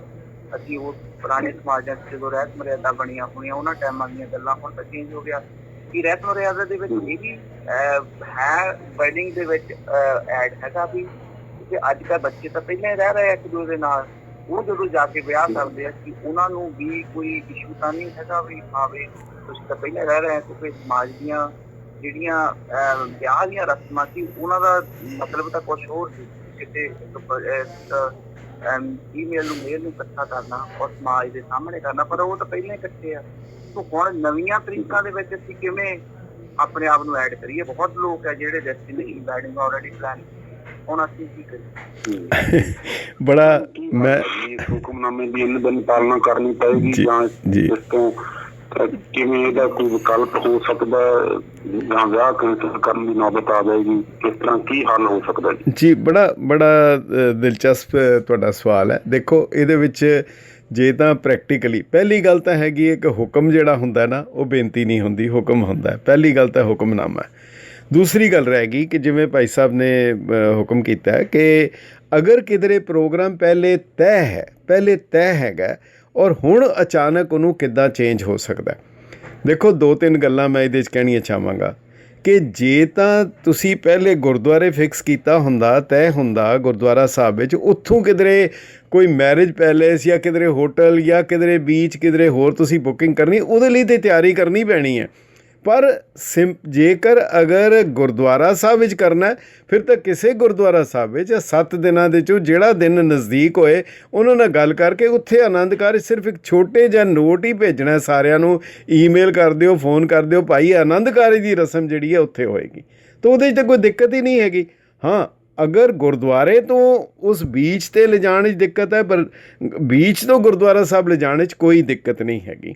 ਦੂਸਰੀ ਗੱਲ ਜਿਹੜੀ ਤੁਸੀਂ ਦੂਜਾ ਕਹਿ ਰਹੇ ਹੋ ਕਿ ਉਹ ਅਗਰ ਪਹਿਲੇ ਹੀ ਰਹਿ ਰਹੇ ਹੈ ਅਤੇ ਫਿਰ ਉਹਨਾਂ ਨੂੰ ਫਿਰ ਆਨੰਦ ਕਾਰਜ ਦੇ ਫਿਰ ਕੀ ਹੈ? ਫਿਰ ਤਾਂ ਉਹੀ ਗੱਲ ਹੋ ਗਈ ਨਾ ਕਿ ਜੇ ਅਗਰ ਮਰਿਆਦਾ ਦੇ ਵਿੱਚ ਨਹੀਂ ਰਹਿਣਾ ਚਾਹੁੰਦਾ ਫਿਰ ਤਾਂ ਉਹਨੂੰ ਲੋੜ ਹੀ ਨਹੀਂ, ਫਿਰ ਫਾਲੋਅਰ ਕੀ ਹੈ? ਜੇ ਉਹ ਫਿਰ ਉਹ ਸਿੱਖ ਤਾਂ ਉਹੀ ਹੈ ਜਿਹੜਾ ਗੁਰੂ ਦੇ ਹੁਕਮ ਨੂੰ ਮੰਨੇ। ਸੋ ਸਿੱਖ ਸਖਾ ਬੰਧਪ ਹੈ ਭਾਈ, ਜੇ ਗੁਰ ਕੇ ਭਾਣੇ ਵਿੱਚ ਆਵੇ, ਆਪਣੇ ਭਾਣੇ ਚੱਲੇ ਭਾਈ ਸੇ ਵਿਛੜ ਚੋਟਾਂ ਖਾਵੇ। ਜੇ ਨਹੀਂ ਕਰਾਉਣਾ ਚਾਹੁੰਦਾ ਤਾਂ ਬੜਾ ਦੁਨੀਆ ਬੜਾ ਕੁਛ ਕਰੀ ਜਾ ਰਹੀ ਹੈਗੀ ਹੈ। ਕੋਈ ਧਰਮ ਦੀ ਦੁਨੀਆ ਜਿਹੜੀ ਹੈ, ਕਿਸੇ 'ਤੇ ਕੋਈ ਐਸੀ ਪੁਲਿਸ ਪਾਵਰ ਨਹੀਂ ਹੈ ਕਿ ਉਹ ਕਿਸੇ ਨੂੰ ਜ਼ਬਰਦਸਤੀ ਮਨਵਾ ਸਕਦੀ ਹੈ। ਇਹ ਧਰਮ ਤਾਂ ਉਹਨਾਂ ਲੋਕਾਂ ਲਈ ਹੈ ਜਿਹੜੇ ਉਸ ਨੂੰ ਮੰਨਣਾ ਚਾਹੁੰਦੇ ਹੈ। ਗੁਰੂ ਗ੍ਰੰਥ ਸਾਹਿਬ ਮੇਰਾ ਗੁਰੂ ਤਾਂ ਹੈ, ਗੁਰੂ ਗ੍ਰੰਥ ਸਾਹਿਬ ਨੇ ਨਹੀਂ ਕਿਹਾ ਕਿ ਮੈਂ ਤੇਰਾ ਗੁਰੂ ਹਾਂ। ਮੈਂ ਗੁਰੂ ਗ੍ਰੰਥ ਸਾਹਿਬ ਨੂੰ ਅੱਗੇ ਸਿਰ ਝੁਕਾਤਾ ਕਿ ਅੱਜ ਤੋਂ ਬਾਅਦ ਮੈਂ ਤੇਰਾ ਸਿੱਖ ਹਾਂ, ਤੂੰ ਮੇਰਾ ਗੁਰੂ ਹੈ। ਤਾਂ ਮਰਿਆਦਾ ਉਹਨਾਂ ਲਈ ਹੈ ਜਿਹੜੇ ਉਸ ਨੂੰ ਮੰਨਣਾ ਚਾਹੁੰਦੇ। ਜੀ 1 ਮਿੰਟ ਦੀ ਬ੍ਰੇਕ ਤੋਂ ਬਾਅਦ ਸਾਨੂੰ ਵਾਪਸ ਆਉਣਾ ਜੀ। ਅਸੀਂ ਉੜ ਕੇ ਸਮੁੰਦਰਾਂ ਤੋਂ ਪਾਰ ਆਏ। ਸਮਰਾਟ ਸੋ ਤੁਸੀਂ ਸਮਝ ਲਓ, ਤੁਹਾਡੇ ਸਵਾਲ ਸੰਖੇਪ ਤੇ ਸਰਲ ਸਿੱਧੇ ਹੋਣੇ ਚਾਹੀਦੇ ਨੇ ਜੀ। ਸਵਾਲ ਜੀ ਪੁੱਛੋ, ਸਵਾਲ ਕੀ ਤੁਹਾਡਾ? ਹੈਲੋ, ਸਤਿ ਸ਼੍ਰੀ ਅਕਾਲ। ਸਤਿ ਸ਼੍ਰੀ ਅਕਾਲ। ਹਾਂਜੀ ਭਾਈ, ਮੈਂ ਕਹਿੰਦੀ ਆਪਣੇ ਬੱਚਿਆਂ ਨੂੰ ਜਿਹੜੀ ਆਪਣੀ ਸੋਸ਼ਲ ਜਾਂ ਜਿਹੜੀਆਂ ਆਪਾਂ ਰਿਲੀਜੀਅਸ ਆਰਗੇਨਾਈਜੇਸ਼ਨ ਆਪਣੇ SGPC ਜਾਂ ਇੱਥੋਂ ਦੀਆਂ ਵੀ ਹੈਗੀਆਂ, ਜੇ ਬੱਚਿਆਂ ਨੂੰ ਦੱਸਦੀਆਂ ਵੀ ਮੈਰਿਜ ਦਾ ਮੀਨਿੰਗ ਕੀ ਹੈਗਾ ਨਾ, ਵੀ ਉਹ ਬੱਚੇ ਮੇਰਾ ਖਿਆਲ ਆਪਾਂ ਕਹਿੰਦੇ ਜੀ ਮਾਡਰਨ ਇਹ ਕਿ ਹੁਣ ਕਈ ਵਾਰੀ ਆਪਾਂ ਕਹਿੰਦੇ ਜੀ ਬੱਚੇ ਵੀ ਜਿਹੜੇ ਬਿਨਾਂ ਮਾਂ ਪਿਓ ਤੋਂ ਬੱਚੇ ਪੈਦਾ ਹੁੰਦੇ ਉਹਨੂੰ ਵੀ ਗੁਰਦੁਆਰੇ ਸਾਂਭਣ, ਫਿਰ ਮਾਪਿਆਂ ਨੂੰ ਵੀ ਸਾਂਭਣ। ਵੀ ਆਪਣੇ ਬੱਚਿਆਂ ਨੂੰ ਦੱਸਣਾ ਚਾਹੀਦਾ ਵੀ ਆਪਣੀ ਜਿਹੜੀ ਸੋਸ਼ਲ ਇਹ ਈਵੈਂਟ ਹੈਗਾ, ਨਾ ਕਿ ਮੇਲਾ। ਅੱਜ ਕੱਲ੍ਹ ਮੇਲਿਆਂ ਦੇ ਵੀ ਮੇਰੇ ਖਿਆਲ ਡਿਫਰੈਂਟ ਮੀਨਿੰਗ ਹੋ ਗਏ ਨੇ, ਵੀ ਮੇਲਾ ਨਹੀਂ ਇਹ ਧੰਨਵਾਦ ਪਾਲ ਜੀ, ਸ਼ੁਕਰੀਆ ਜੀ। ਇਹਦੇ ਬਾਰੇ ਆਪਾਂ ਲੈਣੇ ਜਵਾਬ। ਤੇ ਜਗਮੀਤ ਸਿੰਘ ਖਾਲਸਾ ਜੀ ਹੋਰਾਂ ਦਾ ਵੀ ਸਵਾਲ ਲਈਏ ਨਾਲ ਲੱਗਮ। ਖਾਲਸਾ ਜੀ ਸਵਾਗਤ ਜੀ। ਹਾਂਜੀ, ਵਾਹਿਗੁਰੂ ਜੀ ਕਾ ਖਾਲਸਾ ਵਾਹਿਗੁਰੂ ਜੀ ਫਤਿਹ। ਬਹੁਤ ਅੱਛੀ ਜਿਹੜੀ ਹੈ ਇਹ ਵਿਚਾਰ ਦਿੱਤੀ ਜਾ ਰਹੀ ਹੈ ਤੇ ਇਹ ਹੋਣੀ ਵੀ ਚਾਹੀਦੀ ਹੈ। ਮੈਂ ਜਿਹੜਾ ਜ਼ਰੂਰੀ ਸਵਾਲ ਮੈਂ ਕਰਨ ਲੱਗਾ ਕਿ ਜੰਮਣ ਮਰਨ ਬਣਿਆ ਹੋਇਆ, ਜਦੋਂ ਕਿਸੇ ਕੋਈ ਆਪਣੇ ਪ੍ਰਲੋਕ ਸੁਧਾਰ ਜਾਂਦਾ ਉਹ ਇੱਕ ਵਾਰੀ ਅਰਦਾਸ ਹੋ ਜਾਂਦੀ, ਅੰਤਮ ਅਰਦਾਸ। ਹਰ ਸਾਲ ਬਰਸੀ ਮਨਾਉਣੀ ਇਹ ਗੁਰਮਰਿਆਦਾ ਦੇ ਅਨੁਸਾਰ ਹੈ? ਇਹ ਦੱਸਿਓ, ਫੇਰ ਅਰਦਾਸ ਉਹੀ ਹੁੰਦੀ ਜਾਂਦੀ? ਉਨੀ ਸਾਲ ਦਾ ਭੋਗ ਪੈਂਦਾ ਜੀ। ਹਾਂ, ਵਿਆਹ ਸ਼ਾਦੀ ਨਾਲ ਸੰਬੰਧਿਤ ਆਪਣੇ ਵੀ ਸਿੱਖ ਪਰਿਵਾਰ ਵੀ ਸਾਧਾਂ ਤੱਕ ਕਹਿੰਦੇ ਵਿਆਹ ਦੀ ਗੱਲ ਨਾ ਕਰੋ, ਵੇਖਣ ਜਾਣ ਦੀ ਮੁੰਡੇ ਕੁੜੀ ਨੂੰ, ਇਹ ਤਾਂ ਗੱਲ ਹੀ ਨਾ ਕਰੋ। ਸ਼ਾਹ ਚੱਲਦੇ ਨੇ, ਗੰਢ ਮੂਲ ਹੈ, ਪੈਂਚਕਾਂ ਸ਼ੁਰੂ ਹੋ ਗਈਆਂ। ਇਹ ਜਿਹੜੀਆਂ ਅਨੁਮਤੀਆਂ ਇਹਨਾਂ ਦੇ ਬਾਰੇ ਵੀ ਦੱਸੋ ਵੀ ਇਹ ਸਿੱਖਾਂ ਤੇ ਕਿਵੇਂ ਕਿਸ ਕਦਰ ਅਸਰ ਅੰਦਾਜ਼ ਹੋਈਆਂ ਪਈਆਂ ਨੇ ਜੀ। ਬਹੁਤ ਅੱਛਾ ਜੀ, ਚੰਗਾ ਹੈ। ਇਹੀ ਕਿਸਮ ਦੀ ਸੰਗਤ ਹੀ ਹੈ ਜਿਹੜੀ ਤੁਸੀਂ ਕਰ ਰਹੇ ਹੋ, ਔਰ ਗੁਰਮਤ ਦੀ ਕੋਈ ਗੱਲ ਜਿਹੜੀ ਹੈ ਉਹ ਕਰਨ ਦੀ ਕੋਸ਼ਿਸ਼ ਕੀਤੀ ਜਾ ਰਹੀ ਹੈ। ਬੇਨਤੀ ਹੈ, ਪਹਿਲਾ ਸਵਾਲ ਸੀ ਭਾਈ ਸਾਹਿਬ ਦਾ ਕਿ ਬੱਚਿਆਂ ਨੂੰ ਕਿਵੇਂ ਮਤਲਬ ਉਹਨਾਂ ਨੂੰ ਪ੍ਰੇਰਿਆ ਜਾਏ, ਕਿਉਂਕਿ ਜਿਹੜਾ ਮਾਡਰਨ ਜ਼ਮਾਨਾ ਹੈ, ਦੇਖੋ ਜਿਹੜਾ ਮਾਡਰਨਿਟੀ ਹੈ ਨਾ ਉਹ ਤਾਂ ਕੱਲ੍ਹ ਫਿਰ ਪੁਰਾਣੀ ਹੋ ਜਾਏਗੀ। ਜਿਹੜੀ ਅੱਜ ਤੋਂ 10 ਸਾਲ ਪਹਿਲੇ ਸੀ ਉਹ ਪੁਰਾਣੀ ਸੀ, ਅੱਜ ਤੋਂ 10 ਸਾਲ ਬਾਅਦ ਅੱਜ ਵਾਲੀ ਪੁਰਾਣੀ ਹੋ ਜਾਏਗੀ। ਇਹ ਤਾਂ ਚੱਲਦਾ ਰਹਿਣਾ, ਪਰ ਗੁਰੂ ਦਾ ਹੁਕਮ ਅਟੱਲ ਹੈ, ਉਹ ਉੱਦਾਂ ਹੀ ਰਹਿਣਾ ਹੈਗਾ। ਉਹਦੀ ਰੋਸ਼ਨੀ ਦੇ ਵਿੱਚ ਸਥਾਨਕ, ਜਿਵੇਂ ਸ਼ੁਰੂ ਦੇ ਵਿੱਚ ਕਿਹਾ ਸੀ ਕਿ ਰਹੁ ਰੀਤਾਂ ਤਾਂ ਬਦਲ ਸਕਦੀਆਂ ਪਰ ਮਰਿਆਦਾ ਨਹੀਂ ਬਦਲ ਸਕਦੀ। ਜਿਹੜੇ ਰੀਤੀ ਰਿਵਾਜ, ਰਸਮੋ ਰਿਵਾਜ ਬਦਲਦੇ ਹੈ, ਥਾਂ ਪਰ ਥਾਂ ਤੁਹਾਡੀ ਡਰੈਸ ਵੀ ਬਦਲੇਗੀ, ਕਈ ਕੁਛ ਬਦਲੇਗਾ, ਪਰ ਮੁੱਢਲੀ ਨਹੀਂ ਬਦਲ ਸਕਦੀ। ਬਾਕੀ ਜਿਹੜਾ ਤੁਸੀਂ ਗੱਲ ਕੀਤੀ ਹੈ ਕਿ ਬੱਚਿਆਂ ਨੂੰ ਦੱਸਣਾ ਚਾਹੀਦਾ, ਬਿਲਕੁਲ ਜ਼ਰੂਰ ਦੱਸਣਾ ਚਾਹੀਦਾ। ਇੱਕ ਬਹੁਤ ਸੁੰਦਰ ਹਵਾਲਾ ਹੈ, ਭਾਈ ਜੋਤ ਸਿੰਘ ਜੀ ਸਨ ਜਿਹੜੇ ਕਿ ਪ੍ਰਿੰਸੀਪਲ ਭਾਈ ਜੋਤ ਸਿੰਘ ਖਾਲਸਾ ਕਾਲਜ ਵਾਲੇ, ਅਤੇ ਉਹਨਾਂ ਨੂੰ ਕਿਸੇ ਨੇ ਪੁੱਛਿਆ ਸੀ ਕਿ ਬੱਚੇ ਨੂੰ ਧਰਮ ਦੀ ਸਿੱਖਿਆ ਕਿਹੜੀ ਉਮਰ ਵਿੱਚ ਦੇਣੀ ਚਾਹੀਦੀ ਹੈ, ਕਿਹੜੀ ਉਮਰ 'ਚ ਉਹਨੂੰ ਦੇਣਾ ਚਾਹੀਦਾ। ਉਹਨੇ ਬਹੁਤ ਸੋਹਣਾ ਜਵਾਬ ਦਿੱਤਾ ਸੀ। ਉਹਨਾਂ ਨੇ ਉਹ ਕਹਿਣ ਲੱਗੇ ਕਿ ਬੱਚੇ ਦੇ ਜਨਮ ਤੋਂ 20 ਸਾਲ ਪਹਿਲੇ, ਯਾਨੀ ਅੱਜ ਜਿਹੜੇ ਬੱਚੇ 2, 3, 4 ਸਾਲ ਦੇ ਹੈਗੇ ਹੈ, 5 ਸਾਲ ਦੇ, ਉਹਨਾਂ ਨੂੰ ਮਾਵਾਂ ਜਾਂ ਪਰਿਵਾਰ ਜਾਂ ਸਮਾਜ ਜੋ ਦੱਸ ਦੇਗਾ ਉਹ ਪੱਕਾ ਹੋ ਜਾਏਗਾ, ਉਹ ਫਿਰ ਉਹਨਾਂ ਦੀ ਔਲਾਦ ਦੇ ਕੰਮ ਆਏਗਾ। ਇਸ ਕਰਕੇ ਬੱਚੇ ਦੇ ਜਨਮ ਤੋਂ 20 ਸਾਲ ਪਹਿਲੇ। ਹੁਣ ਜੇਕਰ ਮੈਨੂੰ ਕੁਛ ਮਿਲਿਆ ਹੀ ਨਹੀਂ, ਹਾਸਲ ਨਹੀਂ ਹੋਇਆ, ਅੱਗੇ ਕੀ ਦਿਆਂਗਾ ਇਹਨੂੰ। ਅਕਬਰ ਇਲਾਹਾਬਾਦੀ ਜੱਜ ਸੀ, ਫਿਲਾਸਫਰ ਸੀ, ਸ਼ਾਇਰ ਸੀ। ਉਹ ਕਹਿੰਦਾ ਤਿਫਲ ਮੇ ਬੂ ਆਏ ਕਹਾਂ ਮਾँ बाप के किरदार की, दूध डब्बे का मिला तालीम है सरकार की। ਐਜੂਕੇਸ਼ਨ ਬਾਹਰੋਂ ਆ ਗਈ ਅਤੇ ਦੁੱਧ ਡੱਬੇ ਦਾ ਲੈ ਲਿਆ, ਮਾਂ ਨੇ ਪਾਲਿਆ ਨਹੀਂ, ਦੁੱਧ ਪਿਲਾਇਆ ਨਹੀਂ, ਅਤੇ ਐਜੂਕੇਸ਼ਨ ਬਾਹਰ ਦੀ ਸਮਾਜਿਕ ਹੋ ਗਈ। ਉਹਦੇ ਵਿੱਚੋਂ ਫਿਰ ਅਸੀਂ ਕੀ ਪਾਲਦੇ ਹੈਗੇ ਆ। ਸੋ ਇਸ ਕਰਕੇ ਕਹਿਣ ਦਾ ਭਾਵ ਇਹ ਹੈ ਕਿ ਸਭ ਤੋਂ ਪਹਿਲੀ ਸ਼ਰਤ ਇਹ ਹੈ ਕਿ ਮਾਂ ਦੀ ਗੋਦੀ ਦੇ ਵਿੱਚ ਉਹਨੂੰ ਜੋ ਮਿਲੇਗਾ, ਪਰ ਉਹਨੂੰ ਤਾਂ ਦੇਏਗੀ ਜਿਹਨੂੰ ਆਪ ਮਿਲਿਆ ਹੋਏਗਾ। ਇਸ ਕਰਕੇ ਅਜੇ ਵੀ ਵੇਲਾ ਹੈ। ਅੱਜ ਜਿਹੜੇ ਛੋਟੇ ਬੱਚੇ ਹੈ ਉਹਨਾਂ ਨੂੰ ਕਰ ਲਿਆ ਜੇ। ਬੁੱਢੇ ਠੇਡੇ ਤੇ ਉਹ ਨਹੀਂ ਸਮਝਦੇ, ਉਹ ਤੇ ਹੁਜਤਾਂ ਕਰਨਗੇ। ਖੈਰ ਐਨੀਵੇ, ਹੋ ਸਕਦਾ ਉਹਨਾਂ ਦੇ ਵਿੱਚੋਂ ਵੀ। ਦੂਜੀ ਗੱਲ ਭਾਈ ਸਾਹਿਬ ਨੇ ਉਹ ਕਹਿੰਦੇ ਆਨੰਦ ਕਾਰਜ ਦੇ ਨਾਲ ਜਿਹੜਾ ਮ੍ਰਿਤਕ ਸੰਸਕਾਰ, ਦੇਖੋ ਇਹ ਤਾਂ ਸੰਸਾਰ ਦੀ ਰੀਤ ਹੈ, ਇਹ ਤਾਂ ਜੰਮਣ ਮਰਨਾ ਹੁਕਮ ਹੈ, ਭਾਣੇ ਆਵੇ ਜਾਏ। ਅਤੇ ਇਹਦੇ 'ਤੇ ਮੈਂ ਇੱਕ ਹਵਾਲਾ ਦੇਣਾ ਚਾਹਾਂਗਾ, ਕੋਈ ਹਰਜ ਨਹੀਂ ਵਿਚਾਰ ਕਰਨ ਵਿੱਚ। ਜਿੱਥੇ ਤੱਕ ਤੇ ਉਹਦਾ ਮਹੂਰਤ ਕਿ ਫਲਾਣੇ ਦਿਨ ਨਹੀਂ ਕਰਨਾ, ਲਹਿੰਦੇ ਢਹਿੰਦੇ, ਪਤਾ ਨਹੀਂ, ਮੈਨੂੰ ਤਾਂ ਉਹ ਆਉਂਦੇ ਵੀ ਨਹੀਂ ਗਏ, ਪਤਾ ਵੀ ਨਹੀਂ ਹੈਗਾ ਕੀ ਹੈਗਾ। ਅਤੇ ਉਹ ਜਿਹੜੇ ਉਹਦੇ ਬਾਰੇ ਤੇ ਉਹ ਜਿਹੜਾ ਵਸ਼ਿਸ਼ਟ ਔਰ ਜਿਹੜਾ ਹਿਰਦੇ ਰਾਮ ਭੱਲਾ ਦਾ ਜਿਹੜਾ ਮੈਂ ਆਪ ਜੀ ਨੂੰ ਦੱਸਿਆ, ਉਹ ਦੁਬਾਰਾ ਭਾਵੇਂ ਲੋੜ ਵੀ ਨਹੀਂ ਕਹਿਣ ਦੀ, ਉਹ ਇੱਕ ਹੈਗਾ। ਬਾਕੀ ਰਹਿ ਗਈ ਗੱਲ, ਜਦੋਂ ਨਾਦਰ ਨੇ ਹਮਲਾ ਕੀਤਾ ਸਿੱਖਾਂ ਦੇ ਉੱਤੇ, ਜਦੋਂ ਪੰਜਾਬ ਦੇ ਵਿੱਚ ਹਮਲਾ ਹੋਇਆ, ਅਤੇ ਉਸਨੇ ਲਾਹੌਰ ਦੇ ਗਵਰਨਰ ਨੂੰ ਪੁੱਛਿਆ ਸੀ ਕਿ ਸਿੱਖ ਕੌਣ ਹੈਗੇ ਆ। ਉਹਨੇ ਸਿੱਖਾਂ ਦੇ ਕਿਰਦਾਰ ਬਾਰੇ ਸਾਰਾ ਕੁਝ ਦੱਸਿਆ, ਔਰ ਉਹਦੇ ਬਾਅਦ ਉਹਨੇ ਇੱਕ ਗੱਲ ਕਹੀ, ਕਹਿੰਦਾ ਕਿ ਬੜੇ ਅਜੀਬ ਹੈਗੇ ਆ, ਕਹਿੰਦਾ ਸਿੱਖਾਂ ਦਾ ਕਿਰਦਾਰ ਬੜਾ ਅਜੀਬ ਹੈ। ਕਹਿੰਦਾ ਜਦੋਂ ਇਹਨਾਂ ਦੇ ਘਰ ਕੋਈ ਬੱਚਾ ਜੰਮਦਾ ਹੈ ਅਤੇ ਫਿਰ ਕਹਿੰਦਾ ਇਹ ਪਾਠ ਕਰਦੇ ਆ ਅਤੇ ਪੜ੍ਹਦੇ ਆ, ਕਹਿੰਦਾ ਜੋ ਆਇਆ ਸੋ ਚਲਸੀ ਸਭ ਕੋ ਆਈ ਵਾਰੀਏ, ਰੋਜ਼ ਪੜ੍ਹਦੇ ਆ, ਰੋਜ਼ ਪੜ੍ਹਿਆ ਜਾਂਦਾ। ਔਰ ਕਹਿੰਦਾ ਜਿੱਦਣ ਕੋਈ ਇਹਨਾਂ ਦਾ ਘਰੋਂ ਕੋਈ ਚਲਾਣਾ ਕਰ ਜਾਂਦਾ, ਉਹ ਕਹਿੰਦਾ ਭੁਗਤ, ਕਹਿੰਦਾ ਸਿੰਘ ਸਿੰਘਣੀ ਜੋ ਮਰ ਜਾਤ, ਬਾਂਟਤ ਤੁਰਤ ਕੜਾਹ ਬਨਾਤ, ਫਿਰ ਪੜ੍ਹਦੇ ਆ ਆਨੰਦ ਪਿਆ ਮੇਰੀ ਮਾਏ। ਹੁਣ ਤੁਸੀਂ ਸੋਚੋ, ਇਹ ਦੋਨੋਂ ਗੱਲਾਂ ਹੁੰਦੀਆਂ। ਜਿੱਦਣ ਕਿਸੇ ਦੇ ਜੰਮਣ ਦੇ ਉੱਤੇ ਫਿਰ ਆਸਾ ਕੀ ਵਾਰ ਦਾ ਕੀਰਤਨ ਹੁੰਦਾ, ਫਿਰ ਕਹਿੰਦਾ ਜੋ ਆਇਆ ਸੋ ਚਲਸੀ। ਅਤੇ ਜਿੱਦਣ ਕੋਈ ਚਲਾਣਾ ਕਰ ਜਾਏ ਅਖੀਰ ਦੇ ਵਿੱਚ ਫਿਰ ਆਨੰਦ ਪਿਆ ਮੇਰੀ ਮਾਏ ਪੜ੍ਹਨਾ ਪੈਂਦਾ, ਅਤੇ ਫਿਰ ਉਹਦੇ 'ਚ ਕੜਾਹ ਪ੍ਰਸ਼ਾਦ ਵੀ ਦੇਗ ਵਰਤਾਈ ਜਾਂਦੀ ਹੈਗੀ ਹੈ। ਸੋ ਇਸ ਕਰਕੇ ਇਹ ਤਾਂ ਹਰ ਚੀਜ਼ ਨੂੰ ਫਰਜ਼ ਸਮਝ ਕੇ ਕਰਨਾ ਹੈਗਾ।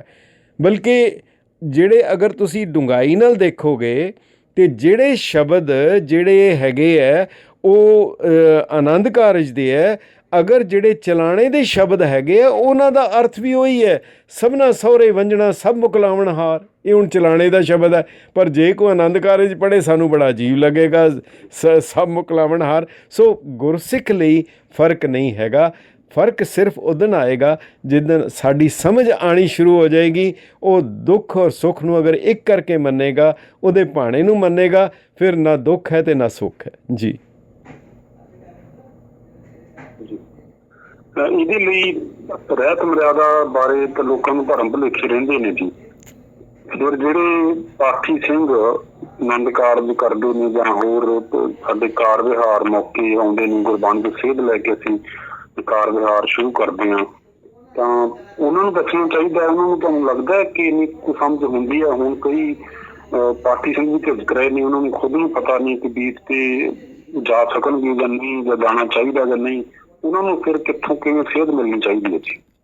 ਭਾਈ ਸਾਹਿਬ ਦੇਖੋ, ਇਹਦੇ 'ਚ ਇੱਦਾਂ ਹੁੰਦਾ ਹੈ ਕਿ ਜਿਹੜੇ ਪਾਠੀ ਹੈ, ਰਾਗੀ ਹੈ, ਗ੍ਰੰਥੀ ਹੈਗੇ ਹੈ, ਉਹਨਾਂ ਨੂੰ ਪਤਾ ਵੀ ਹੁੰਦਾ ਹੈ ਨਾ, ਪਰ ਉਹ ਫਿਰ ਜਿਵੇਂ ਇੱਕ ਉਹ ਰੁਜ਼ਗਾਰ ਕਹਿ ਲਓ, ਅਤੇ ਉਹ ਜਿਹੜੇ ਗੁਰਦੁਆਰਿਆਂ ਦੇ ਪ੍ਰਬੰਧਕ ਜਾਂ ਜਿਹੜੇ ਫਿਰ ਉਹਨਾਂ ਨੂੰ ਸੱਦਦੇ ਹੈ, ਉਹ ਫਿਰ ਉਹਨਾਂ ਦੇ ਉੱਤੇ ਹਾਵੀ ਹੋ ਜਾਂਦੇ ਹੈ। ਸੋ ਲੋੜ ਹੈ ਉਹਨਾਂ ਨੂੰ, ਅਤੇ ਅਮੂਮਨ ਉਹਨਾਂ ਨੂੰ ਪਤਾ ਹੀ ਹੁੰਦਾ, ਔਰ ਜੇ ਨਹੀਂ ਪਤਾ ਉਹ ਪਤਾ ਕਰ ਵੀ ਸਕਦੇ ਹੈ, ਪੜ੍ਹ ਵੀ ਸਕਦੇ, ਕਿਉਂਕਿ ਉਹਨਾਂ ਨੂੰ ਭਾਸ਼ਾ ਵੀ ਸਮਝ ਆਉਂਦੀ ਹੈ, ਔਰ ਅੱਜ ਕੱਲ੍ਹ ਕਮਿਊਨੀਕੇਸ਼ਨ ਬੜੀ ਤੇਜ਼ ਹੈਗੀ ਹੈ। ਰਹਿ ਗਈ ਗੱਲ ਜਿਹੜੇ ਪ੍ਰਬੰਧਕ ਹੈ, ਉਹ ਅਗਰ ਸੁਧਰ ਜਾਣ ਤਾਂ ਫਿਰ ਮੇਰਾ ਖਿਆਲ ਹੈ ਫਿਰ ਕਾਫੀ ਸੁਧਾਰ ਹੋ ਜਾਏਗਾ। ਪ੍ਰਬੰਧਕ ਅਗਰ ਨਹੀਂ ਸੁਧਰਦੇ, ਫਿਰ ਭਾਵੇਂ ਉਹ ਰਾਗੀ ਪਾਠੀ ਜਿਹੜੇ ਹੈ ਉਹ ਮੁਸ਼ਕਿਲ ਹੋ ਜਾਂਦਾ ਹੈ। ਮੇਨ ਮੁੱਖ ਤਾਂ ਹੈਗਾ ਕਿ ਜਿਹੜੇ ਪ੍ਰਬੰਧਕ ਹੈਗੇ ਆ ਉਹ ਕਿੰਨੇ ਕੁ ਗੁਰਮਤਿ ਪ੍ਰਤੀ ਚੇਤਨ ਹੈਗੇ ਆ। ਜਦੋਂ ਵਿਆਹ ਦੀ ਗੱਲ ਚੱਲਦੀ ਹੈ ਨਾ ਜੀ, ਤੇ ਗੱਲ ਇੱਥੇ ਆ ਕੇ ਕਈ ਵਾਰੀ ਮੁੱਕ ਜਾਂਦੀ ਹੈ ਕਿ ਤਾਂ ਜੀ ਘਰੋਂ ਸੰਜੋਗ ਲਿਖੇ ਹੋਏ ਨੇ, ਸੰਜੋਗ ਜਿੱਥੇ ਹੋਏ ਉੱਥੇ ਹੋ ਜੂ।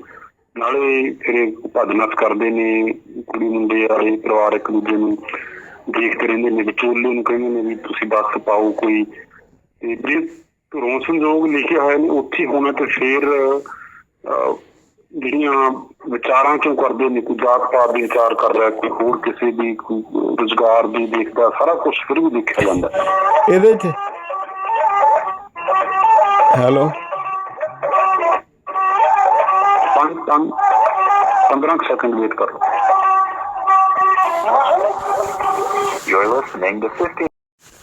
ਹਾਂਜੀ, ਜਿਹੜਾ ਤੁਸੀਂ ਦੋ ਗੱਲਾਂ ਕਹੀਆਂ ਕਿ ਜੇ ਤਾਂ ਧੁਰੋਂ ਲਿਖਿਆ ਫਿਰ ਅਸੀਂ ਕੋਸ਼ਿਸ਼ ਕਿਉਂ ਕਰੀਏ। ਬੜਾ ਇਹਦੇ 'ਤੇ ਨਾ ਮੈਂ ਇੱਕ ਹਵਾਲਾ ਦਿਆਂ ਛੋਟਾ ਜਿਹਾ, ਮਾਸਤਾਰਾ ਸਿੰਘ ਜੀ ਦਾ ਇੱਕ ਬਹੁਤ ਸੋਹਣਾ ਲੇਖ ਹੈਗਾ। ਉਹ ਕਹਿੰਦੇ ਆ ਕਿ ਕਿਸੇ ਨੇ ਪੁੱਛਿਆ ਜੀ ਜਦ ਸਾਰਾ ਕੁਝ ਮੁਕਰਰ ਹੈ, ਜਦ ਸਭ ਕੁਝ ਨਿਸ਼ਚਿਤ ਹੈ, ਫਿਰ ਅਰਦਾਸ ਕਿਉਂ ਕਰੀਏ। ਉਹ ਕਹਿਣ ਲੱਗੇ ਕਿ ਜੇ ਭਾਈ ਤੂੰ ਕਹਿੰਦਾ ਹੈ ਕਿ ਸਭ ਕੁਝ ਮੁਕਰਰ ਹੈ, ਫਿਰ ਅਰਦਾਸ ਕਿਉਂ ਕਰੀਏ, ਇਹਦਾ ਮਤਲਬ ਅਰਦਾਸ ਕਰਨੀ ਵੀ ਤਾਂ ਮੁਕਰਰ ਹੈ ਨਾ, ਉਹ ਵੀ ਤਾਂ ਉਹਦੇ ਹੋਏਗੀ। ਜਿਵੇਂ ਇੱਕ ਛੋਟਾ ਜਿਹਾ ਹਵਾਲਾ ਮੈਂ ਦਿਆਂ ਕਿ ਇਹ ਮੇਰੇ ਨਾਲ ਵਾਪਰਿਆ। ਮੇਰਾ ਇੱਕ ਕੋਈ ਕਲਾਇੰਟ ਸੀਗਾ, ਅਤੇ ਉਹਨੂੰ ਉਹ ਵੀ ਇਹੀ ਸਵਾਲ ਕੀਤਾ, ਉਹਨੂੰ ਕੋਈ 10,000 ਰੁਪਏ ਦਾ ਨਾ ਇੱਕ ਰਿਫੰਡ ਆਰਡਰ ਆਇਆ, ਅਤੇ ਉਹਦਾ ਸਵਾਲ ਵੀ ਇਹੀ ਸੀ। ਮੈਂ ਕਿਹਾ ਦੇਖ ਹੁਣ ਤੇਰਾ ਆਰਡਰ ਹੈਗਾ, ਸਰਕਾਰ ਨੇ ਦੇ ਦਿੱਤਾ, ਸਭ ਕੁਝ ਕਰ ਦਿੱਤਾ, ਮਗਰ ਇਹ ਮਿਲੇਗਾ ਤਾਂ ਤੈਨੂੰ ਜੇ ਇਹਦੇ ਲਈ ਤੂੰ ਇੱਕ ਐਪਲੀਕੇਸ਼ਨ ਦੇਂਗਾ। ਹੁਣ ਐਪਲੀਕੇਸ਼ਨ ਪ੍ਰੇਅਰ ਹੈ, ਇੱਕ ਰਿਕੁਐਸਟ ਹੈਗੀ ਹੈ, ਤੈਨੂੰ ਸਾਈਨ ਕਰਨੀ ਪੈਣਗੀ। ਨਹੀਂ ਸਾਈਨ ਕਰੇਗਾ, ਨਹੀਂ ਪ੍ਰੇਅਰ ਕਰੇਗਾ, ਨਹੀਂ ਐਪਲੀਕੇਸ਼ਨ ਦੇਗਾ, ਟਾਈਮ ਬਾਰਡ ਹੋ ਜਾਏਗੀ। ਸੋ ਮੁਕਰਰ ਤਾਂ ਹੈ ਅਤੇ ਅਰਦਾਸ ਵੀ ਮੁਕਰਰ ਹੈ। ਜਿੱਥੇ ਹੋਣਾ ਸੰਜੋਗ ਧੁਰੋਂ ਲਿਖੇ ਹੈ, ਪਰ ਜਿਹੜਾ ਕੋਸ਼ਿਸ਼ ਕਰਨੀ ਇਹ ਵੀ ਧੁਰੋਂ ਹੀ ਲਿਖਿਆ ਹੈਗਾ। ਜੇ ਕੋਸ਼ਿਸ਼ ਨਹੀਂ ਹੋਏਗੀ, ਤਦਬੀਰ ਅਤੇ ਤਕਦੀਰ ਇਹ ਦੋਨੋਂ ਜੁੜੀਆਂ ਹੋਈਆਂ ਹੈਗੀਆਂ। ਤਕਦੀਰ ਤਦਬੀਰ ਨਾਲ ਬਣਦੀ ਹੈ, ਉਹਦੇ ਲਈ ਮਿਹਨਤ ਵੀ ਕਰਨੀ ਪੈਣੀ ਹੈ। ਉਹ ਮਿਹਨਤ ਵੀ ਤਾਂ ਕਰੇਗਾ, ਉਹ ਸਿਰ ਵੀ ਉਹਦਾ ਤਾਂ ਝੁਕੇਗਾ ਜੇ ਉਹਦੇ ਭਾਗਾਂ 'ਚ ਹੋਏਗਾ। ਬਿਨਾਂ ਭਾਗਾਂ ਦੇ ਉਹ ਜਿਹੜਾ ਹੈ ਉਹ ਵੀ ਨਹੀਂ ਕਰ ਸਕੇਗਾ। ਇਸੇ ਕਰਕੇ ਇੱਕ ਸ਼ਬਦ ਬਹੁਤ ਪਿਆਰਾ ਹੈਗਾ, ਸੰਗਤ ਦੇ ਬਿਨਾਂ ਭਾਗ ਨਹੀਂ ਉਪਜਦੇ, ਅਤੇ ਭਾਗ ਦੇ ਬਿਨਾਂ ਸੰਗਤ ਨਹੀਂ ਮਿਲਦੀ। ਜੀ ਕਾਤਲਾ ਜੀ ਸਵਾਲ ਤੁਹਾਡਾ ਜੀ। ਸਤਿ ਸ਼੍ਰੀ ਅਕਾਲ ਜੀ। ਸਤਿ ਸ਼੍ਰੀ ਅਕਾਲ ਜੀ। ਸਤਿ ਸ਼੍ਰੀ ਅਕਾਲ। ਇਹ ਜੀ ਆਨੰਦ ਕਾਰਜ ਦਾ ਚੱਲ ਰਿਹਾ ਜੀ। ਦੇਖੋ, ਜਦੋਂ ਵੀ ਕਿਸੇ ਚੀਜ਼ ਦੇ ਵਿੱਚ ਕਿਸੇ ਆਪਾਂ ਪਾਬੰਦੀਆਂ ਲਾਉਣੀਆਂ, ਉਹਨਾਂ ਤੋਂ ਬਹੁਤ ਕੁਝ ਦੇਖਣਾ ਪੈਂਦਾ। ਅਸੀਂ ਜਿਹੜੀਆਂ ਇਹਦੇ ਵਿੱਚ ਚੀਜ਼ਾਂ ਹਨ, ਜਿਵੇਂ ਜਿਹੜਾ ਆਪਾਂ ਗੁਰੂ ਮਹਾਰਾਜ ਦੇ ਦੁਆਰੇ ਦੀ ਚੱਕਰ ਵੀ ਕੱਟਦੇ ਹਾਂ, ਤਾਂ ਸਿੱਖੀ ਸਿਧਾਂਤਾਂ ਦੇ ਵਿੱਚ ਨਹੀਂ ਹੈ। ਇਹ ਤਾਂ ਸਿਰਫ ਜਿਹੜੇ ਸਾਡੇ ਬਨਾਰਸ ਤੋਂ ਪੜ੍ਹੇ ਹੋਏ ਉਸ ਵੇਲੇ ਮੈਂਬਰ ਸਨ ਕਮੇਟੀ ਦੇ, ਉਹਨਾਂ ਲੋਕਾਂ ਨੇ ਬ੍ਰਾਹਮਣਵਾਦ ਦੇ ਫੇਰਿਆਂ ਦੀ ਨਕਲ ਨੂੰ ਲਿਆ ਕੇ ਇਸਤੇਮਾਲ। ਤੁਸੀਂ ਪਿੱਛੇ ਵੀ ਰੋਕ ਲਾਉਣੀ ਹੈ, ਉਸ ਵੇਲੇ ਦੂਜਿਆਂ ਨੂੰ ਵੀ ਇਹ ਹੋਵੇ ਵੀ ਇਹ ਰੋਕ ਸਾਡੇ ਤੇ ਨਹੀਂ ਲੱਗੀ, ਬਾਕੀ ਚੀਜ਼ਾਂ ਤੇ ਵੀ ਲੱਗੀ। ਤੁਸੀਂ ਖੰਡ ਪਾਠ ਕਰਾਉਣੇ ਨਾਲ ਜਾਂਦੀ ਹੈ, ਉਹਦੇ 'ਚ ਜੋ ਮਨਮਤ ਲਿਖਿਆ ਨਹੀਂ ਕਰਨਾ ਸਾਰਾ ਕੀਤਾ ਹੁੰਦਾ ਹੈ। ਸ਼੍ਰੋਮਣੀ ਕਮੇਟੀ ਨੂੰ ਪਤਾ ਨਹੀਂ, ਸ਼੍ਰੋਮਣੀ ਕਮੇਟੀ ਦੇ ਜਿਹੜੇ ਗ੍ਰੰਥੀ ਨੇ ਉਹੀ ਤਾਂ ਕਰਾਉਂਦੇ ਨੇ। ਇਹ ਗੱਲ ਕੀ ਆ, ਇਹ ਇੱਕ ਬਖਾਵੇਬਾਰੀ ਹੈਗੀ। ਤਾਂ ਜੇ ਆਦਰ ਪ੍ਰਚਾਰ ਕੀਤਾ ਜਾਂਦਾ ਹੈ ਉਹ ਜਗ੍ਹਾ ਤੇ ਦੇਖੋ, ਜੇ ਤੁਸੀਂ ਰਹਿਤ ਮਰਿਆਦਾ ਨੂੰ ਪੜ੍ਹ ਲਓ, ਸ਼ਰਾਬ ਪੀਣੀ ਵਰਜਿਤ ਆ, ਮਨਮਤ ਅਸੀਂ ਸਾਰੇ ਪੀਂਦੇ। ਹਰ ਗੱਲ ਨੂੰ ਇੱਕ ਇਸ਼ੂ ਬਣਾਉਣਾ ਜਿਹੜਾ ਹੈਗਾ, ਅਸੀਂ ਸਾਰੇ ਘਰਾਂ 'ਚ ਆਨੰਦ ਕਾਰਜ ਕਰਦੇ ਜਿਹੜਾ ਹੈਗਾ। ਤੇ ਉਸ ਤੋਂ ਬਾਅਦ ਗੁਰਦੁਆਰਾ ਸਾਹਿਬ ਜਿਹੜੇ ਹੈਗੇ, ਗੁਰਦੁਆਰਾ ਸਾਹਿਬ ਕਰ ਲੈਣਾ ਸਭ ਤੋਂ ਚੰਗੀ ਗੱਲ। ਇਹਦੇ 'ਚ ਕੋਈ ਦੋ ਰਾਮਾਂ ਨਹੀਂ, ਨਾ ਇਹਦੇ 'ਤੇ ਕੋਈ ਕਿੰਤੂ ਪਰੰਤੂ ਹੋ ਸਕਦਾ। ਪਰ ਜਿੱਥੇ ਗੁਰਦੁਆਰਾ ਨਹੀਂ ਹੈ, ਉਹ ਗੁਰੂ ਮਹਾਰਾਜ ਦੀ ਜੀਤ ਲੈ ਕੇ ਜਾਂਦੇ ਕਿ ਉਹ ਆਪਣੇ ਘਰ ਦੇ ਵਿੱਚ ਆਨੰਦ ਕਾਰਜ ਨਹੀਂ ਕਰ ਸਕਣਗੇ। ਇਹ ਨਾ ਹੋਵੇ ਜਿੱਥੇ ਸ਼ਰਾਬ ਵਰਤਦੀ ਹੋਵੇ, ਦੂਜੀਆਂ ਚੀਜ਼ਾਂ ਵਰਤਦੀਆਂ ਹੋਣ, ਉੱਥੇ ਇਹੋ ਜਿਹਾ ਕੰਮ ਨਹੀਂ। ਥੈਂਕ ਯੂ ਜੀ, ਕਾਤਲਾ ਜੀ, ਧੰਨਵਾਦ ਤੁਹਾਡਾ। ਪੂਰੀ ਜਿਹੜੀਆਂ ਸਾਰੀਆਂ ਚੀਜ਼ਾਂ ਦੇ ਉੱਪਰ ਤੁਸੀਂ ਹੌਲੀ ਹੌਲੀ ਕਰੋ, ਤਾਂ ਕਿ ਇੱਕ ਜਗ੍ਹਾ ਤੇ ਜਦੋਂ ਪੜ੍ਹਦੇ ਆ ਉਹਨਾਂ ਲੋਕਾਂ ਦੇ ਵਿੱਚ ਫਿਰ ਇਹ ਜਿਹੜਾ ਹੈਗਾ ਬਈ ਇਹਨਾਂ ਨੇ ਤਾਂ ਕਰਨਾ ਨਹੀਂ ਸੀ, ਸਾਡੇ ਤੇ ਪਾਬੰਦੀਆਂ ਲਾਉਣੇ ਜਿਹੜੀਆਂ ਇਹ ਰੋਜ਼ ਕਰਦੇ, ਉਹ ਪਾਬੰਦੀਆਂ ਤੇ ਲਾਈਦੀ ਕੋਈ ਨਹੀਂ। ਬਹੁਤ ਸ਼ੁਕਰੀਆ ਕਾਤਲਾ ਜੀ, ਧੰਨਵਾਦ ਜੀ ਤੁਹਾਡਾ। ਲੰਬਾ ਸਵਾਲ ਹੋ ਰਿਹਾ ਸੀ। ਸਰਦਾਰ ਗੁਰਚਰਨਜੀਤ ਸਿੰਘ ਜੀ, ਪਿਛਲੇ ਦਿਨੀ ਜਦੋਂ ਇਹ ਹੁਕਮਨਾਮਾ ਜਾਰੀ ਹੋਇਆ ਸੀ, ਉਦੋਂ ਹੀ ਅਸੀਂ ਗੱਲ ਕੀਤੀ ਤਾਂ ਇੱਕ ਸਾਡੇ ਸਰੋਤੇ ਨੇ ਸ਼ੰਕਾ ਜ਼ਾਹਰ ਕੀਤੀ ਸੀ, ਕਹਿੰਦੇ ਸਿੱਖ ਧਰਮ ਕੱਟੜਤਾ ਵੱਲ ਵੱਧ ਰਿਹਾ। ਮੈਂ ਕਿਹਾ ਕਿਵੇਂ? ਕਹਿੰਦੇ ਇਸਾਈਆਂ ਨੇ ਦੇਖੋ ਜੀ ਆਪਣੀ ਬਾਈਬਲ ਹਰ ਹੋਟਲ ਦੇ ਕਮਰੇ 'ਚ ਰੱਖੀ ਹੁੰਦੀ ਹੈ, ਉਹ ਕਿਵੇਂ ਫਲਾਹ ਕਰ ਰਹੇ ਨੇ, ਉਹ ਤਾਂ ਰੋਕਦੇ ਨਹੀਂ। ਅਸੀਂ ਬੈਨ ਲਾਈ ਜਾਂਦੇ, ਪਾਬੰਦੀਆਂ ਲਾਈ ਜਾਂਦੇ, ਕੱਲ੍ਹ ਨੂੰ ਉਹਨਾਂ ਨੇ ਐਂ ਕਰ ਦੇਣਾ, ਜਿਉਂ ਕਰ ਦੇਣਾ। ਤੁਸੀਂ ਕਿਵੇਂ ਦੇਖਦੇ ਹੋ ਜਿਹੜੀ ਤੁਲਨਾ ਕਰਦੇ ਆ ਧਾਰਮਿਕ ਗ੍ਰੰਥਾਂ ਦੀ ਜਾਂ ਆਪਸ ਦੇ ਵਿੱਚ, ਇਹ ਜਾਇਜ਼ ਹੁੰਦੀ ਹੈ ਜੀ? ਗੁਰੂ ਗ੍ਰੰਥ ਸਾਹਿਬ ਨੂੰ ਤਾਂ ਹਾਜ਼ਰ ਨਾਜ਼ਰ ਜੋਤ ਤੇ ਗੁਰੂ ਦਾ ਦਰਜਾ ਹਾਸਲ ਹੈ, ਫਿਰ ਤੁਲਨਾ ਕਿੰਨੀ ਕੁ ਵਾਜਬ ਹੈ? ਦੇਖੋ, ਜਿਹੜੀ ਇਹਦੇ ਵਿੱਚ ਨਾ ਬੜੀ ਸਾਫ਼ ਹੈਗੀ ਹੈ ਕਿ ਹਰ ਧਰਮ ਦੇ ਕੁਝ ਨਿਯਮ ਹੁੰਦੇ ਹੈ, ਹਰ ਧਰਮ ਦੇ ਆਪਣੇ ਅਸੂਲ ਹੁੰਦੇ ਹੈ। ਜਿਹੜੇ ਦੂਜੇ ਧਰਮਾਂ ਦੇ ਅਨਮਤ ਦੇ ਜਿਹੜੇ ਕਰਦੇ ਹੈ, ਜਿਵੇਂ ਬਾਈਬਲ ਹੈ ਜਾਂ ਉਹ ਕੁਰਾਨ ਮਜੀਦ ਹੈ ਜਾਂ ਹੋਰ ਤੋਰੇਤ ਹੈ, ਜੰਬੂਰ ਹੈ ਜਾਂ ਇੰਜੀਲ ਹੈ, ਜਾਂ ਜਿਹੜੇ ਹਿੰਦੂ ਧਰਮ ਗ੍ਰੰਥ ਹੈਗੇ ਹੈ, ਉਹ ਬੁਨਿਆਦੀ ਤੌਰ ਦੇ ਉੱਤੇ ਇੱਕ ਫ਼ਰਕ ਹੈਗਾ। ਕਿਸੇ ਵੀ ਗ੍ਰੰਥ ਨੂੰ, ਇਹ ਤਾਂ ਹੁਣ ਸਾਰੇ ਕਾਨੂੰਨ ਵੀ ਔਰ ਸਾਰੀਆਂ ਅਦਾਲਤਾਂ ਨੇ ਵੀ ਮੰਨਿਆ ਕਿ ਕੇਵਲ ਔਰ ਕੇਵਲ ਗੁਰੂ ਗ੍ਰੰਥ ਸਾਹਿਬ ਹੈ ਜਿਹਨੂੰ ਇੱਕ ਲਿਵਿੰਗ ਗੁਰੂ ਦਾ ਦਰਜਾ ਪ੍ਰਾਪਤ ਹੋਇਆ। ਕਿਉਂ ਹੋਇਆ? ਉਹ ਇੱਕ ਬੜਾ ਵੱਖਰਾ ਸਬਜੈਕਟ ਹੈ, ਉਹ ਕਿਸੇ ਵੇਲੇ ਵੱਖਰੇ ਵਿਚਾਰ ਦੀ ਜਿਹੜੀ ਦਰਕਾਰ ਹੈਗੀ ਹੈ। ਬਾਕੀ ਰਹਿ ਗਈ ਕਿ ਰਿਸਟ੍ਰਿਕਸ਼ਨ ਨਹੀਂ ਲਗਾਈਆਂ, ਜਿਹਨੂੰ ਇੱਕ ਹੁੰਦਾ ਹੈ ਕਿ ਮੂਲ ਸਿਧਾਂਤਾਂ ਨੂੰ, ਗੁਰੂ ਸਾਹਿਬ ਦੇ ਦਿੱਤੇ ਸਿਧਾਂਤਾਂ ਨੂੰ ਮੰਨਣਾ, ਅਤੇ ਜੇ ਉਹਨੂੰ ਕੱਟੜਵਾਦ ਕਹਿਣਾ ਇਹ ਵੀ ਗਲਤ ਹੋਏਗਾ। ਹਾਂ, ਜਿਹੜੀ ਚੀਜ਼ ਰਿਸਟ੍ਰਿਕਸ਼ਨ ਨਹੀਂ ਲਗਾਈਆਂ ਜਾ ਰਹੀਆਂ, ਬਲਕਿ ਜਿਹੜੀਆਂ ਕੋਈ ਜਿਹਨੂੰ ਕਹਿੰਦੇ ਹੈ ਕਿ ਸਮੇਂ ਦੇ ਨਾਲ ਕੁਝ ਚੀਜ਼ਾਂ ਐਸੀਆਂ ਇਲਤਾਂ ਜਿਹੜੀਆਂ ਵੱਧਦੀਆਂ ਜਾਂਦੀਆਂ, ਉਹਨਾਂ ਤੋਂ ਬਚਾਅ ਕਰਨ ਲਈ, ਜਿਵੇਂ ਖੇਤ ਦੇ ਵਿੱਚ ਬੰਦਾ ਹਲ ਵਾਹੁੰਦਾ ਹੈ, ਖੇਤੀ ਕਰਦਾ ਹੈ, ਉਹਨੂੰ ਸਾਰੀ ਤਿਆਰੀ ਕਰਦਾ, ਫਿਰ ਉਹਨੂੰ ਥੋੜ੍ਹੀ ਜਿਹੀ ਵਾੜ ਵੀ ਲੱਗਦੀ ਹੈ। ਇਹ ਨਹੀਂ ਕਿ ਉਹ ਦੂਜਿਆਂ ਦੇ ਖਿਲਾਫ ਹੈਗਾ। ਸੋ ਅਗਰ ਮਰਿਆਦਾ ਦੱਸੀ ਜਾ ਰਹੀ ਹੈ, ਭਾਈ ਤੂੰ ਇਸ ਤਰ੍ਹਾਂ ਕਰਨਾ ਹੈ, ਤੂੰ ਗੁਰੂ ਗ੍ਰੰਥ ਸਾਹਿਬ ਦਾ ਸਤਿਕਾਰ ਇੱਦਾਂ ਕਰਨਾ ਹੈ, ਅਤੇ ਉਹ ਕੋਈ ਦੂਜਿਆਂ ਦੇ ਉੱਤੇ ਮੁਦਾਖਲਤ ਨਹੀਂ ਕਰ ਰਿਹਾ, ਬਲਕਿ ਉਸ ਨੂੰ ਆਪਣੀ ਓਰੀਜਨੈਲਿਟੀ ਨੂੰ, ਉਸ ਨੂੰ ਆਪਣੀ ਪ੍ਰੋਟੈਕਸ਼ਨ ਕਰ ਰਿਹਾ। ਹਰ ਚੰਗੀ ਚੀਜ਼ ਨੂੰ, ਸੁਹੱਪਣ ਨੂੰ, ਪੈਸੇ ਨੂੰ, ਇਖਲਾਕ ਨੂੰ, ਕਿਰਦਾਰ ਨੂੰ, ਉਹਦੀ ਹਿਫਾਜ਼ਤ ਕਰਨੀ ਪੈਂਦੀ ਹੈਗੀ ਹੈ। ਇਹ ਸੜਕ ਦੇ ਕਿਨਾਰੇ ਪਏ ਰੋੜੇ ਪੱਥਰਾਂ ਨੂੰ ਕੋਈ ਖਤਰਾ ਨਹੀਂ ਹੁੰਦਾ, ਪਰ ਜਿਹੜੀ ਕੀਮਤੀ ਚੀਜ਼ ਹੈ ਉਹ ਮਰਿਆਦਾ ਗੁਰੂ ਦੇ ਦਿੱਤੇ ਆਦੇਸ਼ ਔਰ ਉਹ ਸੰਦੇਸ਼ ਬਹੁਤ ਕੀਮਤੀ ਹੈ, ਉਹਨੂੰ ਦੁਨਿਆਵੀ ਤੌਰ 'ਤੇ ਨਹੀਂ ਕੀਤਾ ਜਾ ਸਕਦਾ। ਦੂਸਰੀ ਗੱਲ ਰਹਿ ਗਈ ਕਿ ਜਿਹੜਾ ਭਾਈ ਸਾਹਿਬ ਕਹਿ ਰਹੇ ਹੈ, ਬਿਲਕੁਲ ਸਹੀ ਕਹਿ ਰਹੇ ਹੈ ਕਿ ਜੀ ਬੜੀਆਂ ਗਲਤੀਆਂ ਹੋ ਰਹੀਆਂ, ਬੜੀਆਂ ਇਲਤਾਂ ਹੋ ਰਹੀਆਂ, ਬੜੀਆਂ ਚੀਜ਼ਾਂ ਹੋ ਰਹੀਆਂ, ਜਿਹੜੀ ਉਲੰਘਣਾ ਹੋ ਰਹੀ ਹੈ, ਬਿਲਕੁਲ ਸਹੀ ਹੈ, ਹੋ ਰਹੀ ਹੈ। ਪਰ ਸਵਾਲ ਹੈ ਕਿ ਇਹ ਤਾਂ ਉੱਦਾਂ ਦੀ ਗੱਲ ਹੋ ਗਈ, ਜੇ ਕੋਈ ਕਵੇ ਜੀ ਸ਼ਰਾਬ ਛੱਡਣ ਦਾ ਕੀ ਫਾਇਦਾ ਜੇ ਚਾਹ ਨਹੀਂ ਛੱਡੀ, ਤੇ ਇਹ ਵੀ ਕਈ ਵਾਰੀ ਸਵਾਲ ਹੈ। ਜਿਹੜੀ ਗਲਤ ਹੈ ਉਹ ਗਲਤ ਹੈ, ਉਸ ਨੂੰ ਕਹਿਣਾ ਗਲਤ ਹੈ, ਔਰ ਜੇ ਦੂਜੀ ਜਿੱਥੇ ਤੱਕ ਜਿਹੜੀਆਂ ਚੀਜ਼ਾਂ ਹੋਰ ਹੈ ਉਹ ਵੀ ਉਹਨਾਂ ਨੂੰ ਕਰਨ ਦੀ ਲੋੜ ਹੈਗੀ ਹੈ। ਪਰ ਇਹ ਕਹਿਣਾ ਜੀ ਕਿ ਜਿਵੇਂ ਕੋਈ ਬੰਦਾ ਕਹਿੰਦਾ ਜੀ ਮੈਂ 200 ਬੰਦੇ ਦਿਖਾਵਾਂਗਾ ਜਿਨ੍ਹਾਂ ਨੇ ਇਹ ਗੁਨਾਹ ਕੀਤਾ ਤੇ ਮੈਨੂੰ ਕਿਉਂ ਫੜ ਲਿਆ, ਇਹ ਦਲੀਲ ਕਦੀ ਨਹੀਂ ਦਿੱਤੀ ਜਾ ਸਕਦੀ। ਕੋਸ਼ਿਸ਼ ਕਰਨੀ ਚਾਹੀਦੀ ਹੈ ਕਿ ਜਿੱਥੇ ਤੱਕ ਹੋਏ ਉਹਦੇ ਹੁਕਮ ਵਿੱਚ ਚੱਲੇ, ਪਰ ਜਿਹੜੀ ਚੀਜ਼ ਨੂੰ ਜਿਹੜੇ ਪੰਥਕ ਤੌਰ ਦੇ ਉੱਤੇ ਗੁਰੂ ਪੰਥ ਨੂੰ ਅਖਤਿਆਰ ਹੈ ਕਿ ਅਗਰ ਕੋਈ ਐਸੀ ਚੀਜ਼ ਨਜ਼ਰ ਆਉਂਦੀ ਹੈ ਉਹਦੇ 'ਤੇ ਲੋਕਾਂ ਨੂੰ ਆਗਾਹ ਕਰੇ, ਸੰਗਤ ਨੂੰ ਆਗਾਹ ਕਰੇ। ਜੀ ਫੈਸਲਾ ਹੋ ਗਿਆ ਜੀ, ਹੁਕਮਨਾਮਾ ਜਾਰੀ ਕਰ ਦਿੱਤਾ ਗਿਆ, ਇਹਨੂੰ ਲਾਗੂ ਕਿਵੇਂ ਕੀਤਾ ਜਾ ਸਕੇਗਾ ਤੇ ਜੇ ਕੋਈ ਉਸ ਤਰ੍ਹਾਂ ਹੁਕਮਨਾਮੇ ਦੀ ਕੋਈ ਉਲੰਘਣਾ ਕਰਦਾ ਹੈ ਤਾਂ ਫਿਰ ਉਹਦੇ ਲਈ ਕੀ ਅੱਗੇ ਕਾਰਵਾਈ ਵੀ ਕਰ ਸਕਦੀ ਅਕਾਲ ਤਖ਼ਤ ਸਾਹਿਬ ਵੱਲੋਂ, ਕੀ ਹੋ ਸਕਦਾ? ਦੇਖੋ ਕੀ ਸਮੱਸਿਆਵਾਂ ਕੀ ਪੈਦਾ ਹੋ ਸਕਦੀਆਂ? ਜੀ ਬਿਲਕੁਲ ਤੁਹਾਡੀ ਗੱਲ ਸਹੀ ਹੈ ਕਿ ਦੇਖੋ ਮੈਂ ਸ਼ੁਰੂ ਦੇ ਵਿੱਚ ਅਗਰ ਆਪਨੇ ਧਿਆਨ ਦਿੱਤਾ ਹੋਏ ਮੈਂ ਇੱਕ ਗੱਲ ਕਹੀ ਸੀ ਕਿ ਜਿਹੜੀ ਧਾਰਮਿਕ ਤੌਰ ਦੇ ਉੱਤੇ ਇਹ ਸੈਲਫ ਇੰਪੋਜ਼ਡ ਰਿਸਟ੍ਰਿਕਸ਼ਨਸ ਹੁੰਦੀਆਂ, ਇਹ ਬੰਦਾ ਆਪਣੇ ਆਪ ਨੂੰ ਮੰਨਦਾ ਹੈ, ਆਪਣੇ ਆਪ ਨੂੰ ਆਪਣੇ 'ਤੇ ਲਾਗੂ ਕਰਦਾ, ਇਹ ਕੋਈ ਦੂਜਾ ਨਹੀਂ ਕਰਾ ਸਕਦਾ, ਇਹ ਖੁਦ ਉਸ ਨੂੰ ਆਪਣੇ ਆਪ 'ਤੇ ਲਾਗੂ ਕਰਨੀਆਂ ਹੁੰਦੀਆਂ। ਦੋ ਚੀਜ਼ਾਂ ਹੁੰਦੀਆਂ, ਇੱਕ ਪਾਪ ਹੁੰਦਾ, ਇੱਕ ਅਪਰਾਧ ਹੁੰਦਾ। ਅਪਰਾਧ ਜਿਹੜਾ ਹੈਗਾ ਨਾ ਉਹ ਸਮਾਜਿਕ ਤੌਰ ਦੇ ਉੱਤੇ, ਮਗਰ ਉਸ ਤੋਂ ਪਹਿਲੀ ਅਵਸਥਾ ਪਾਪ ਹੁੰਦੀ ਹੈ, ਜਿਹੜਾ ਕਿ ਮਨ ਦੇ ਵਿੱਚ ਕੋਈ ਗਲਤ ਕੰਮ ਕਰਦਾ, ਕਿਸੇ ਦੀ ਇੱਜ਼ਤ ਲੁੱਟਦਾ ਹੈ, ਕਿਸੇ ਨੂੰ ਮਾਰਦਾ ਹੈ, ਕੁੱਟਦਾ ਹੈ, ਚੋਰੀ ਕਰਦਾ ਹੈ, ਕਤਲ ਕਰਦਾ ਹੈ, ਕਿਸੇ ਦੀ ਇੱਜ਼ਤ ਆਬਰੂ 'ਤੇ ਹਮਲਾ ਕਰਦਾ ਹੈ, ਉਹ ਪਾਪ ਹੈ।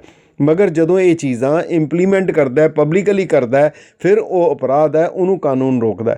ਧਰਮ ਜਿਹੜਾ ਹੈ ਉਹ ਪਾਪ ਤੋਂ ਰੋਕਦਾ। ਇਸੇ ਕਰਕੇ ਜਿਹੜਾ ਪਹਿਲਾ ਲਫ਼ਜ਼ ਵਰਤਿਆ ਗਿਆ ਸੀ, ਹਰ ਪਹਿਲੜੀ ਲਾਓ ਪ੍ਰਵਿਰਤੀ ਕਰਮ ਦ੍ਰਿੜਾਇਆ ਬਲਰਾਮ ਜੀਓ, ਬਾਣੀ ਬ੍ਰਹਮਾ ਵੇਦ ਧਰਮ ਦ੍ਰਿੜੋ ਪਾਪ ਤਜਾਇਆ ਬਲਰਾਮ ਜੀਓ। ਜੇ ਧਰਮ ਨੂੰ ਦ੍ਰਿੜ ਕਰਨਾ ਹੈ ਤੇ ਪਾਪ ਛੱਡਣਾ ਪੈਣਾ।